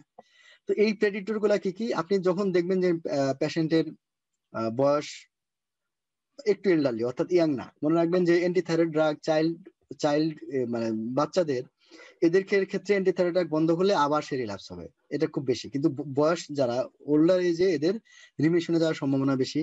পেশেন্ট ফিমেল হলে আপনার ড্রাগের রেসপন্স ভালো হয়, মেল পেশেন্টের রেসপন্স খারাপ হয়, মনে রাখবেন। স্মোকারদের রেসপন্স খারাপ হবে, অর্থাৎ স্মোকারদের কখনোই আপনার ড্রাগে আপনি রিমিশনে যেতে পারবেন না। গয়টাটা যদি অনেক বড় হয় সেক্ষেত্রে বুঝতে হবে ওষুধে খুব বেশি রিমিশনে যাওয়ার সম্ভাবনা নাই। সিভিয়ার থাইরোটক্সিকোসিস হলে আপনার রিমিশনে যাওয়ার সম্ভাবনা কম, কিন্তু মাইল্ড টক্সিকোসিস যদি হয় ক্লিনিক্যালি এবং বায়োকেমিক্যালি বুঝতে হবে যে এক্ষেত্রে আপনার রিমিশনে যাওয়ার সম্ভাবনা আছে। লো ট্র্যাপ টাইটার অর্থাৎ গ্রেপসের যে আমি বলেছিলাম যে অ্যান্টিবডি যদি আমরা মেপে দেখি যে টাইটার কম, বুঝতে হবে রিমিশনের সম্ভাবনা ভালো। T3 টক্সিকোসিসের রিমিশনের সম্ভাবনা কম, এটা মনে রাখবেন। এবং T3 টক্সিকোসিস ছাড়া T3 টক্সিকোসিস আছে মানেই বুঝতে হবে যে ওষুধে হবে না, ডেফিনেটিভ চিকিৎসা দিতে হবে। আরেকটা জিনিস হলো low dose of antithyroid drug to maintain thyroid, অর্থাৎ কোনো পেশেন্টকে আপনি ইনিশিয়ালি হয়তো 30-45 মিলিগ্রাম ওষুধ খাইছেন, কিন্তু পরে যখনই থাইরয়েড হয়ে গেল তখন দেখলেন যে এর একটা বা দুইটা বড়িতেই পেশেন্টকে আপনি ইউথাইরয়েড রাখতে পারছেন কন্টিনিউশন যে চিকিৎসা, সেই ক্ষেত্রে অর্থাৎ 2-3 বা 4 মাস পরে, সেই ক্ষেত্রে বুঝবেন যে এর রিমিশনের চান্স কম। এই ক্ষেত্রে আপনি 18 মাস ওষুধ খাওয়া বন্ধ করে দিলে সে হয়তো ওষুধটা আবার হবে না। গয়টার সাইজ যদি চিকিৎসার সাথে ডিক্রিজ করে বুঝতে হবে যে না, তার রিমিশনের চান্স ভালো। আচ্ছা, টিএসি নরমালাইজেশন হবে এবং ট্র্যাপ যদি ডিক্লাইন করে সেই ক্ষেত্রে। রেডিও আয়োডিন কাদের দিবেন? রেডিও আয়োডিনের আমি খুব সহজ কথা হলো যে যাদের রিমিশনের চান্স কম ওদের নাম্বার 1, নাম্বার 2 হলো যাদের ওষুধ খাওয়ানোর পরে আবার তাদের রিল্যাপস হলো তাদের। আরেকটা হলো যে সমস্ত মহিলা গ্রেভস ডিজিজের পেশেন্ট, তাদের এত সময় নাই, অর্থাৎ রিল্যাপস রিমিশন এগুলো টেনশন করার সময় নাই। পেশেন্টের প্রেগনেন্সি খুব দ্রুত দরকার, কিন্তু অ্যাটলিস্ট 6 মাস গ্যাপ দিতে হবে, মনে রাখবেন সেই ক্ষেত্রে। তারপরে অনেকগুলা সার্জারি এর ক্ষেত্রে ফিজিবল না, সেটা সার্জারি অ্যাভেলেবল না সেই ক্ষেত্রে, অর্থাৎ র্যাপিডলি তার কন্ট্রোল করতে হবে, তার আদার কার্ডিয়াক প্রবলেম আছে এই সমস্ত ক্ষেত্রে। এদের ক্ষেত্রে পেশেন্টকে ইউথাইরয়েড করে সাথে সাথে আপনি রেডিওয়াইডিন দিয়ে দেন। সার্জারি ক্যান্ডিডেট আমি আগেই বলেছিলাম যে পেশেন্টের যদি খুব দ্রুত প্রেগনেন্ট হওয়ার মানে প্ল্যান থাকে, অর্থাৎ 6 মাসের আগে, কম্প্রেশন যদি থাকে, আপটেক যদি কম হয়, থাইরয়েড মেলিগনেন্সি সাসপেক্ট করলে, থাইরয়েড গয়টার অনেক বেশি, এর আপটেক কম যদি হয়, কোএক্সিস্টিং হাইপার প্যারাথাইরয়েডিজম যার সার্জারি লাগবে, ট্র্যাব লেভেল যদি অনেক বেশি থাকে, এবং সিভিয়ার গ্রেভস অপথ্যালমোপ্যাথি। ট্র্যাব লেভেল বেশি থাকে এর একটা বিষয় আমি বলি, এটা হলো যে ট্র্যাব লেভেল অনেক বেশি মানে হলো there is continuous immunological stimulation. Graves disease যদি আপনি করেন সেই ক্ষেত্রেও কিন্তু থাইরয়েড গ্ল্যান্ড ডিস্ট্রাকশন হলেও আপনি যে ইমিউনোলজিক স্টিমুলাস সেটাকে কিন্তু রিমুভ করতে পারলেন না। বাট সার্জারি করে যদি পুরো থাইরয়েড টিস্যু রিমুভ করে দেন তাহলে কিন্তু ট্র্যাব লেভেল উইল বি ড্রামাটিক্যালি ফল করবে। কাজে এই জিনিসটি ইম্পর্টেন্ট হলো যাদের গ্রেভস অপথ্যালমোপ্যাথি আছে তাদের জন্য। অর্থাৎ Graves ophthalmopathy is not it does not depends on the level of toxicosis, it depends on TRAb titre, মনে রাখবেন। কাজে এই ক্ষেত্রে আমাদের এই জিনিসটা সার্জারিটা ভালো একটা অপশন। আমরা মেইন ফর্ম গুলা শেষ করে ফেলেছি, আমরা আরো দু একটা ডিজিজ নিয়ে কথা বলি। সাব অ্যাকিউট থাইরয়েডাইটিস টাইম আমাদের একটু কামরুল ভাই, একটু টাইম একটু হ্যাঁ আর লাগবে শেষ। সাব অ্যাকিউট থাইরয়েডাইটিসের অনেকগুলো নাম আছে, একটা de Quervain thyroiditis, giant cell thyroiditis, sub acute granulomatous thyroiditis. এগুলা সেলফ লিমিটেড ডিজিজ। আমি আগেই বলেছি যে ইনফ্ল্যামেটরি কন্ডিশন কয়েক মাসের মধ্যে ভালো হয়ে যায়। This is due to leakage of thyroid hormone, যেগুলা প্রিভিয়াসলি ফর্ম থাইরয়েড হরমোন। সাধারণত একটা আপার আরটিআই রেসপিরেটরি ট্র্যাক্ট ইনফেকশনের পরে হয়, এবং মোস্ট কমনলি এগুলা বিভিন্ন ভাইরাল ইনফেকশনের সাথে রিলেটেড। অনেকগুলা ভাইরাস আছে, আমি নামে যাচ্ছি না। কি হবে টিপিক্যালি, যেটা হবে 3টা ফেজ হয়। একটা হলো টক্সিক ফেজ, যেটা সাধারণত 3 থেকে 6 সপ্তাহ, বাট এটা অনেকদিন লাস্টিং করতে পারে, 4 মাস পর্যন্ত লাস্টিং করতে পারে। পরবর্তীতে একটা ট্রানজিয়েন্ট হাইপোথাইরয়েড ফেজ থাকে, এবং তারপর পেশেন্ট ইউথাইরয়েড হয়ে যায়, এটা রিকভারি ফেজ। কি থাকবে, পেশেন্টের একটা পেইনফুল থাইরয়েড অর্থাৎ অ্যান্টেরিয়র নেক পেইন নিয়ে আসবে। এছাড়া ইনফ্ল্যামেটরি মার্কার যেমন ইএসআর সিআরপি এগুলো বেশি থাকবে। পেশেন্টের থাইরোটক্সিকোসিস পাওয়া যাবে, যেটা আমি বলেছিলাম যে টিএসএইচ কম, FT4 বেশি। এখানে একটা ইম্পর্টেন্ট জিনিস যে FT3 FT4 রেশিওটা কম থাকে in comparison to Graves or multinuclear goitre. এবং এখানে লো আপটেক থাইরোটক্সিকোসিস হবে। এবং আলট্রাসোনোগ্রাফি যদি আমরা করি তাহলে ম্যাপ লাইক হাইপোইউরিকেশন আমি দেখেছিলাম যে ইরেগুলার কিছু জায়গায় জায়গায় দেখা যাচ্ছে, এবং এদের ভাস্কুলারিটি যদি আমরা দেখি তাহলে ডপলারে কম থাকবে। এটা বায়োপসি লাগে না, কিন্তু বায়োপসি যদি করা হয় তাহলে দেখা যাবে যে granulomatous disease containing multinucleated giant cell. Treatment এখানে খুব জরুরি, ভুল হয় অনেক ক্ষেত্রে। অ্যান্টিথাইরয়েড ড্রাগ বা অ্যান্টিবায়োটিকের কোনো রোল এখানে নাই, মনে রাখবেন। কার্বিমাজল সাবএকুট থাইরয়েডাইটিসে কোনো রোল নাই, কাজে কার্বিমাজল দিবেন না। নাম্বার 1। ড্রাগ অফ চয়েস হলো ব্যথার ওষুধ, অর্থাৎ non steroidal anti inflammatory drugs. যে কোনো ব্যথার ওষুধ এখানে কার্যকর, প্যারাসিটামল না, এনএসআইডি দিতে হবে। এবং যতদিন না পেশেন্টের সিমটম ভালো হচ্ছে, গলা ব্যথা বা ইনফ্ল্যামেটরি যে কন্ডিশনটা ভালো হচ্ছে, ততদিন এনএসআইডি লাগবে। ইউজুয়ালি অনেকের 1 মাস পর্যন্ত লাগতে পারে। গ্লুকোকর্টিকয়েড কখন দিবেন? ডেক্সামেথাসোন বা প্রেডনিসোলন, ভেরি সিভিয়ার ডিজিজ এছাড়া কখনোই গ্লুকোকর্টিকয়েড দিবেন না। আর যদি গ্লুকোকর্টিকয়েড দিয়ে ফেলেন তাহলে এটা সহজে উজ্জ্ব করবেন না যতদিন না রোগী ভালো হচ্ছে, মনে রাখবেন। বেশিরভাগই প্র্যাকটিস হলো, বিশেষ করে আমি ফ্রিকোয়েন্টলি নোট করি এনটি প্র্যাকটিশনারদের 7 দিনের জন্য কর্টান বড়ি 60 মিলিগ্রাম করে দিয়ে দিচ্ছে। This is very dangerous practice, এটা কখনোই এভাবে করা যাবে না। আপনি যদি মনে করেন যে গ্লুকোকর্টিকয়েড দিবেন সিভিয়ার ডিজিজ, তাহলে this should be given for at least 4 weeks, এটা মনে রাখবেন। এবং কিভাবে দিবেন? ফুল ডোজ স্টেরয়েড দিবেন হলো 1 থেকে 2 সপ্তাহ, তারপর এটা টেপার করবেন ফর অ্যানাদার 4 to 6 উইকস। কাজেই duration of treatment will be around 2 month, এটা মনে রাখবেন। কাজে এটা র্যাপিডলি যদি আপনি রিডাকশন করেন বা ডিসকন্টিনিউ করেন, দেয়ার উইল বি রিল্যাপস। অনেক সময় সাবএকুট থাইরয়েডাইটিসকে আমরা বলি মাইগ্রেটরি থাইরয়েডাইটিস হয়, অর্থাৎ এক জায়গায় ভালো হয়ে যায় আবার আরেক জায়গায় হয়, এক জায়গায় ভালো হয়ে যায় আরেক জায়গায় হয়। এই জিনিসগুলো কিন্তু খুবই জরুরি, কাজে এইটা আমাদের মাথায় রাখতে হবে। আরেকটা হলো থাইরয়েডাইটিস ফ্যাকচিয়া, যেটা আমরা বললাম যে অর্থাৎ সেলফ ইনডিউসড, বাইরের থেকে লেভোথাইরোক্সিন কিনে খাচ্ছে। খুব ইজি। পেশেন্ট সাধারণত সাইকোলজিক্যাল কোমরবিড একটা কন্ডিশন থাকবে, তার থাইরয়েডের কোনো গয়টার পাবেন না, এবং টিএইচএস কম, T4 বেশি থাকবে, আর হলো লো আপটেক থাইরয়েডক্সিকোসিস হবে। জাস্ট ওইটাকে ডিসকন্টিনিউ করলে হবে। আর একটা হলো যে এখানে একটা দেখতে পারি থাইরোগ্লোবিলিন লেভেল, এখানে থাইরোগ্লোবিলিন লেভেলটা অনেক কম থাকবে। But all forms of thyrotoxicosis there will be elevated serum thyroglobulin level, এটা মনে রাখবেন। আমরা শেষের দিকে চলে আসছি। আরেকটা টার্ম হলো সাবক্লিনিক্যাল হাইপারথাইরয়েডিজম, এটা আমি খুব যেটা আমরা বলেছিলাম T4 লো, T3 T4 নরমাল। এটা সাধারণত this indicates the early stage of any thyrotoxicosis. তবে একটা টেস্ট দিয়ে কখনোই করবেন না, বিকজ সিক ইউথাইরয়েড এই ধরনের প্যাটার্ন আসতে পারে। অবশ্যই এই টেস্টটা রিপিট করে তারপর বলবেন। This may be endogenous cause or exogenous cause. মনে রাখবেন যে সাবক্লিনিক্যাল হাইপারথাইরয়েডিজমের চিকিৎসা লাগে, কারণ this is a risk factor for atrial fibrillation. তাহলে এসি যদি অনেক কম থাকে, লেস দেন 0.1, পেশেন্টের অ্যাট্রিয়াল ফিব্রিলেশন অস্টিওপোরোসিস আছে, এবং পেশেন্ট যদি স্পেশালি এল্ডারলি হয়, এদের ট্রিটমেন্ট দিবেন। Treatment will depend on cause. Treatment যদি না করেন, it should be followed up. Treatment option আমি আবার বলেছি অ্যান্টিথাইরয়েড ড্রাগ অথবা radio iodine ablation. Thyrotoxic storm, যেটা থাইরয়েড স্টর্ম ক্রাইসিস, আমরা বুঝতে পারছেন this is an acute endocrine emergency, খুবই রেয়ার। যেটা হবে যে excess exaggeration of sympathetic disease, অর্থাৎ fever, agitation, confusion, tachycardia, atrial fibrillation সবই, এবং হার্ট ফেলিওর নিয়ে আসতে পারে। Usually precipitated by an infection, অথবা যেটা বলেছিলাম যে ইল প্রিপেয়ার্ডলি একটা থাইরয়েডক্সি পেশেন্টকে যদি কাউকে আপনি থাইরয়েডেক্টমি করেন, সাবটোটাল থাইরয়েডক্টমি স্পেশালি, অথবা রেডিওআয়োডিন খান, সেক্ষেত্রে এই ধরনের প্রবলেম হতে পারে।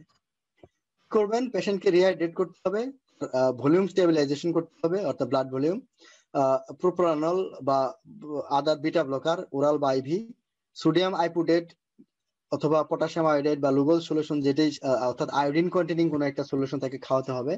স্টেরয়েড অনেক সময় হেল্পফুল, এবং কার্বিমাজল দিতে হবে, কার্বিমাজল হাই ডোজ 40 to 60 মিলিগ্রাম। যদি মুখে খাওয়ার অবস্থা না থাকে পার রেক্টালিও দেওয়া যেতে পারে। তো আমার মনে হয় আমরা প্রায় শেষের দিকেই। থ্যাংক ইউ, এটা একটা লম্বা সেশন ছিল, সবাইকে ধৈর্য ধরে শোনার জন্য। সিলেক্টিভ কিছু কোশ্চেন নেওয়া যেতে পারে, কিন্তু সেটা খুব বেশি হবে না। Thank you all.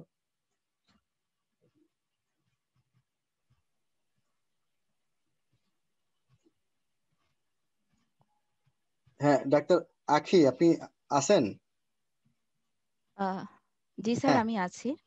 হ্যাঁ, কিছু কোশ্চেন যদি ওরকম খুব বেশি থাকে, খুব বেশি নেওয়া যাবে না, অলরেডি প্রায় 1.5 ঘন্টা ওভার হয়ে গেছে।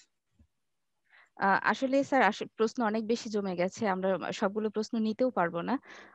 আমরা আমাদের কোশ্চেন আনসার বক্সের কোশ্চেন গুলো যাওয়ার আগে মানে আমার পার্সোনাল কিছু কোশ্চেন জমে গেছে, সেটা সম্পর্কে যদি একটু আপনি কিছু বলতেন স্যার। হ্যাঁ হ্যাঁ, শিওর শিওর। সেটা হচ্ছে যে আমরা যখন রুটিনলি কারো থাইরয়েড ফাংশন টেস্ট করতে দিচ্ছি, তো আমরা হচ্ছে THH আর FT4টা দিচ্ছি। তো এইখানে আমরা হচ্ছে টোটাল T3টা আবার কখন ইনক্লুড করব? আচ্ছা, আমি আগে বলেছিলাম যদি কাউকে হাইপোথাইরয়েড সাসপেক্ট করা হয়, গিভ TSH FT4। কাউকে যদি ক্লিনিক্যালি হাইপার থাইরয়েড সাসপেক্ট করা হয়, গিভ অল থ্রি। এটা হলো রুল। আচ্ছা। আপনি মানে হাইপার সাসপেক্ট করছেন মানে টোটাল T3 বা 3T3 যাই দেন, টোটাল T3 দেওয়ার উদ্দেশ্য হলো যে 3T3 অ্যাসেসমেন্ট যেটা, এটা আসলে অপটিমাম লেভেল না। ইভেন ওরা আমেরিকানরা বলে ওদের ওখানেও না। সো আমরা এই জন্য ওটার ভ্যালুটা আইডিয়াল পাওয়ার জন্য আমরা টোটালটা বেশি দিই। আর স্যার আপনি রেফারেন্স ল্যাবের কথা বলেছিলেন, মানে পার্টিকুলারলি আপনি যদি হচ্ছে আমাদের ডক্টরদের জন্য একটু বলে দেন যে আমরা আসলে পেশেন্টদেরকে কোথায় রেফার করব। হ্যাঁ, এটা একটা বিষয়। আমাদের দেশে রেফারেন্স ল্যাব খুবই বিএসইউ যে দুইটা ল্যাব আছে, স্পেশালি বায়োকেমিস্ট্রি এবং ইমিউনোলজি ল্যাব, দুইটাতেই ভালো রেফারেল ল্যাব হিসেবে ইউজ করা যায়। বারডেমের ল্যাব মেবি রেফারেল ল্যাব, ভালো ল্যাব। এছাড়াও আমাদের সব জায়গায় তো আর ঢাকা না, ঢাকার বাইরে যে নিউক্লিয়ার ইনস্টিটিউট গুলো আছে এদের মেজারমেন্ট ভালো, যদি যদি ভালো রিয়াজেন্ট থাকে। আমি আবার টার্মটা বলছি কারণ অনেক সময় আমাদের খুব খারাপ এক্সপিরিয়েন্স আছে, যে দেখা যাচ্ছে যে ইনঅ্যাপ্রোপ্রিয়েট ইয়েটা আসছে। এছাড়াও অন্যান্য যে ল্যাবগুলা বা ঢাকার ICDDRB বলেন বা ইভেন বেসরকারি যে ল্যাবগুলো আছে, যদি যেগুলো ভালো ল্যাব পপুলার, এগুলাও টেস্ট ইজ রিলায়েবল। আপনি এদের উপরে রিলাই করতে পারেন। আচ্ছা স্যার, আর আমাদের ডার্মাটোলজি প্র্যাকটিসে দেখা যায় হাইপারথাইরয়েডিজমের পেশেন্ট আসে অ্যালোপেশিয়া নিয়ে, স্কিনে হাইপার পিগমেন্টেশন নিয়ে। সেক্ষেত্রে আমরা অ্যান্টিথাইরয়েড মেডিকেশন শুরু করলে এই প্রসিডিওর গুলো আবার রিভার্স করতে মানে কতদিন সময় লাগতে পারে বা আদৌ রিভার্স করবে কিনা? সব জায়গায় রিভার্সিবল হবে না, সব জায়গায় রিভার্সিবল হবে না। যেমন অ্যালোপেশিয়া কিন্তু এটা this is an association, this is not due to disease itself. আপনার যেহেতু অটোইমিউন ডিজিজ আছে, যে কোনো অটোইমিউন ডিজিজে অ্যালোপেশিয়া হতে পারে। এটা একটা ইম্পর্টেন্ট জিনিস। আমাদেরও রেফারেল পাই, দেখা যাচ্ছে যে অ্যালোপেশিয়া নিয়ে বেসিক্যালি প্রথমে ডার্মাটোলজির কাছে যায়, থাইরয়েড ফাংশন নর্মাল, তারপরে আমাদের কাছে রেফার করে যে থাইরয়েডের কোনো প্রবলেম আছে কিনা। এদের ক্ষেত্রে দেখা যায় যে অ্যান্টিবডি যেগুলো, এগুলো পজিটিভ থাকে। তো সেই ক্ষেত্রে আমাদের মনে রাখতে হবে যে এদের স্পেসিফিক কোনো ম্যানেজমেন্ট, থাইরয়েড রিলেটেড ম্যানেজমেন্ট লাগবে না। ওটার যদি কোনো ম্যানেজমেন্ট থাকে অ্যালোপেশিয়া রিলেটেড, সেটা লাগবে। আচ্ছা স্যার, ঠিক। আর আমাদের এখন আমরা প্রশ্নে চলে যাব। আমরা দেখতে পাচ্ছি যে প্রেগন্যান্সি এবং হাইপারথাইরয়েড নিয়ে অনেকেই অনেকগুলো প্রশ্ন করেছেন। আমি চেষ্টা করেছি এগুলো একসাথে বলার জন্য। হ্যাঁ, যদিও আমি বলি এটা আমাদের আলাদা একটা, এটা একটা টপিকে আছে আমাদের হ্যান্ডস অন ট্রেনিং এ। তো হয়তো হ্যান্ডস অন ট্রেনিং এ বোধহয় সবাই এন্ট্রি সুযোগ হবে না। তার এই জন্য দু একটা কোশ্চেন আমি এখানে ডিসকাস করবো, অসুবিধা নেই। আমি একটু প্রশ্নগুলো বলি চট করে। হ্যাঁ প্রেগন্যান্সিতে thyroid function test schedule, primary management of newborn of hyperthyroidism mother, treatment protocol of thyrotoxic pregnant lady before and after delivery, আর হচ্ছে ড্রাগ ডিউরিং ল্যাকটেশন। মোটামুটি এই প্রশ্নগুলো আমরা পেয়েছি। Clear cut. যদি অ্যান্টিথাইরয়েড ড্রাগ কোশ্চেন প্রেগনেন্সিতে যদি অ্যাভেলেবল হয়, আমি টার্মগুলো বলছি খুব মানে মানে সাবধানতার সাথে নেবেন। সেটা হলো যদি অ্যাভেলেবল হয় তাহলে ফার্স্ট ট্রাইমেস্টার অফ প্রেগনেন্সিতে প্রোপাইল থাইরয়েড, যদি অ্যাভেলেবল হয়। কিন্তু ওই যে আমি বললাম যে অ্যাভেলেবল তো না, কাজে আপনি কি ইউজ করবেন? কাজে আপনাকে কার্বিমাজোল আলটিমেটলি ইউজ করতে হবে, এটা মনে রাখবেন। আর ল্যাকটেশনে এখন আর আগে পিটিইউ দিত, এখন বলে যে কার্বিমাজোল দেওয়া যাবে। কাজে পিটিইউ যদি না মানে ফার্স্ট টাইমিস্টারে আপনি দিতে চাচ্ছেন কিন্তু পাচ্ছেন না, তখন কি করবেন? ওই যে বললাম যে পাওয়া যায় না। কাজে পেশেন্টকে তার কার্বিমাজোলের রিস্ক সম্পর্কে বলবেন যে এই রিস্ক হতে পারে, যেহেতু পাচ্ছেন না। তো কাজে আপনাকে ওষুধ তো লাগবেই, সেক্ষেত্রে আপনাকে এটাই নিতে হবে। রিস্ক হলো যেটা হলো যে অ্যাপ্লাসিয়া কিউটিস, সবার হবে না হলেও একটু জায়গায় গ্যাপ থাকবে স্কিনের। সেটা তো খুব সিরিয়াস কোনো সাইড এফেক্ট না। আহ, তারপর হচ্ছে স্যার,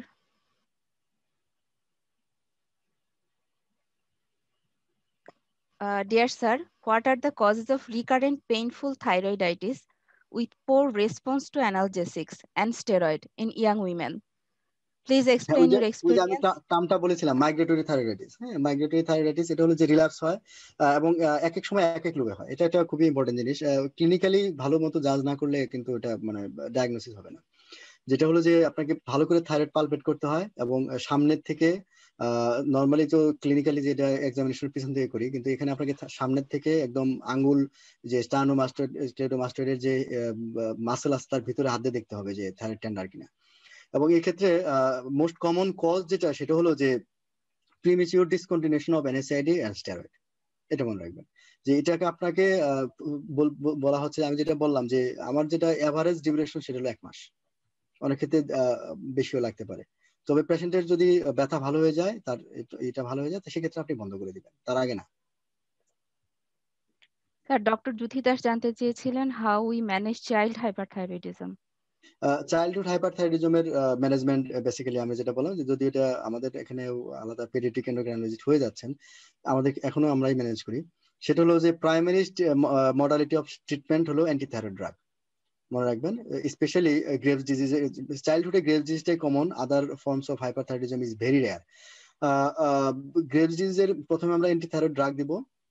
অ্যান্টিথাইরয়েড ড্রাগ দেওয়ার পরে, ইউথাইরয়েড হওয়ার পরে অপশন গুলো হচ্ছে অনেক কিছু চিন্তা করতে হবে আপনাকে, যে পেশেন্টের রেডিও আয়োডিন দিবেন কিনা। আমি বলেছিলাম যে বাংলাদেশে রেডিও আয়োডিনের ইউজ কিন্তু এটা কিন্তু বাচ্চাদের করে না, কিন্তু বিদেশে কিন্তু করে। তো আমাদের দেশে ওনারা বিভিন্ন রকমের এখন সম্ভবত এটা 18 বছর করেছেন আর কি। তো 18 বছরের নিচে আমাদের দেশে রেডিও আয়োডিন ইউজ করছেন না। তো সেক্ষেত্রে আমাদের 18 পর্যন্ত ওই ওরাল ড্রাগসে তাকে মানে চালায় যেতে হবে, যদি সে মানে রিল্যাপস করে। কারণ আবার গ্রেপসে, চাইল্ডহুড গ্রেপসের ওষুধ বন্ধ করে দিলে রিল্যাপসের চান্সও কিন্তু অনেক বেশি অ্যাডাল্টের তুলনায়। কাজে সেক্ষেত্রে একটা অপশন হলো এটা, আর একটা হলো সার্জারি, ইউথাইরয়েড করে তাকে টোটাল থাইরয়েডেক্টমি করে ফেলা। তো এটা আসলে সার্জারিটা মানে লেস প্রেফারেবল। এই বয়সে সার্জারি অনেকেই করতে চাবেন না, এটা একটা ইম্পর্টেন্ট। স্যার, ড্রাগসের সাইড ইফেক্ট নিয়ে ডক্টর মাহমুদুল হাসান জিজ্ঞেস করেছেন, once patient develop side effects, can we give the drug again later on? What is conscious regarding that? এটা হলো যদি মাইল্ড ইফেক্টস গুলা, যেমন আপনার আমি বলেছিলাম যে মাইল্ড একটু চুলকানি হয়, অনেকেরই হয়, তো আপনি সাথে অ্যান্টিহিস্টামিন দিয়ে এটাকে কন্ট্রোল করতে পারেন, ড্রাগ চলবে। আবার হলো যে মাইল্ড আর এর মাঝামাঝি হয়েছে, সিভিয়ার রিঅ্যাকশন বলতে আমরা বোঝাচ্ছি কিন্তু অ্যাগ্রানুলোসাইটোসিস নাম্বার 1। নাম্বার 2 হলো যে হেপাটোটক্সিসিটি অর্থাৎ লিভার ফেলিওর। এটা, এই দুইটা হলো মোস্ট সিরিয়াস অ্যাডভার্স ইভেন্ট। এই দুটাও যদি হয়ে যায় সেক্ষেত্রে আপনার আর কোনো সুযোগ নাই যে ওই ড্রাগ বা অল্টারনেটিভ অর্থাৎ কার্বিমাজলে হলে প্রোপাইল থাইরোসিল হলে কার্বিমাজল, এটা ইউজ করার কোনো সুযোগ নাই। এটা পার্মানেন্টলি ডিসকন্টিনিউ করতে হবে এবং আদার মডালিটিস অফ ট্রিটমেন্ট আপনাকে ওখানে অ্যাপ্লাই করতে হবে, এটা মনে রাখবেন। আর হলো যে এর মাঝামাঝি কিছু হয়, যে যেদিকে আমি বলেছিলাম যে যেমন আর্টিকেরিয়া বা articular rash, mild form of hepatotoxicity, এগুলো আপনি যদি হয় তাহলে একটার অল্টারনেটিভ আরেকটা ইউজ করতে পারেন, but there is chance of cross reactivity 50% ক্ষেত্রে। স্যার, ড্রাগের কথা যখন আসলোই আরেকটা প্রশ্ন আমি জানতে চাচ্ছি, এই অ্যান্টিথাইরয়েড ড্রাগ যারা নিচ্ছেন তাদেরকে আমরা হচ্ছে এই ড্রাগ ইনটেকের ব্যাপারে স্পেশাল কোনো ইনস্ট্রাকশন দিব কিনা বা কোনো ড্রাগ ইন্টারাকশনের ব্যাপার আছে কিনা? এটা আসলে খুব বেশি ইম্পর্টেন্ট না যে ডাগের ব্যাপারে, যেমন তবে ইম্পর্টেন্ট জিনিস হলো যে কার্বিমাজলটা আমরা দুবেলা সাধারণত দেই, 3 বেলাও দেয় অনেকে, কিন্তু প্রোপাইল থাইরোসিল দিলে 3 বেলায় দিতে হবে। আর কার্বিমাজল যখন আমরা মানে কন্টিনিউশন ফেজ অর্থাৎ ডোজ যখন কমায় আনবো তখন 1 বেলা সিঙ্গেল ডোজ দিব। সকালে খাওয়ার আগে পরে যে কোনো সময় নেওয়া যায়, এর সাথে ফুডের সাথে খুব একটা ইন্টারেকশন মানে আমার জানা নেই।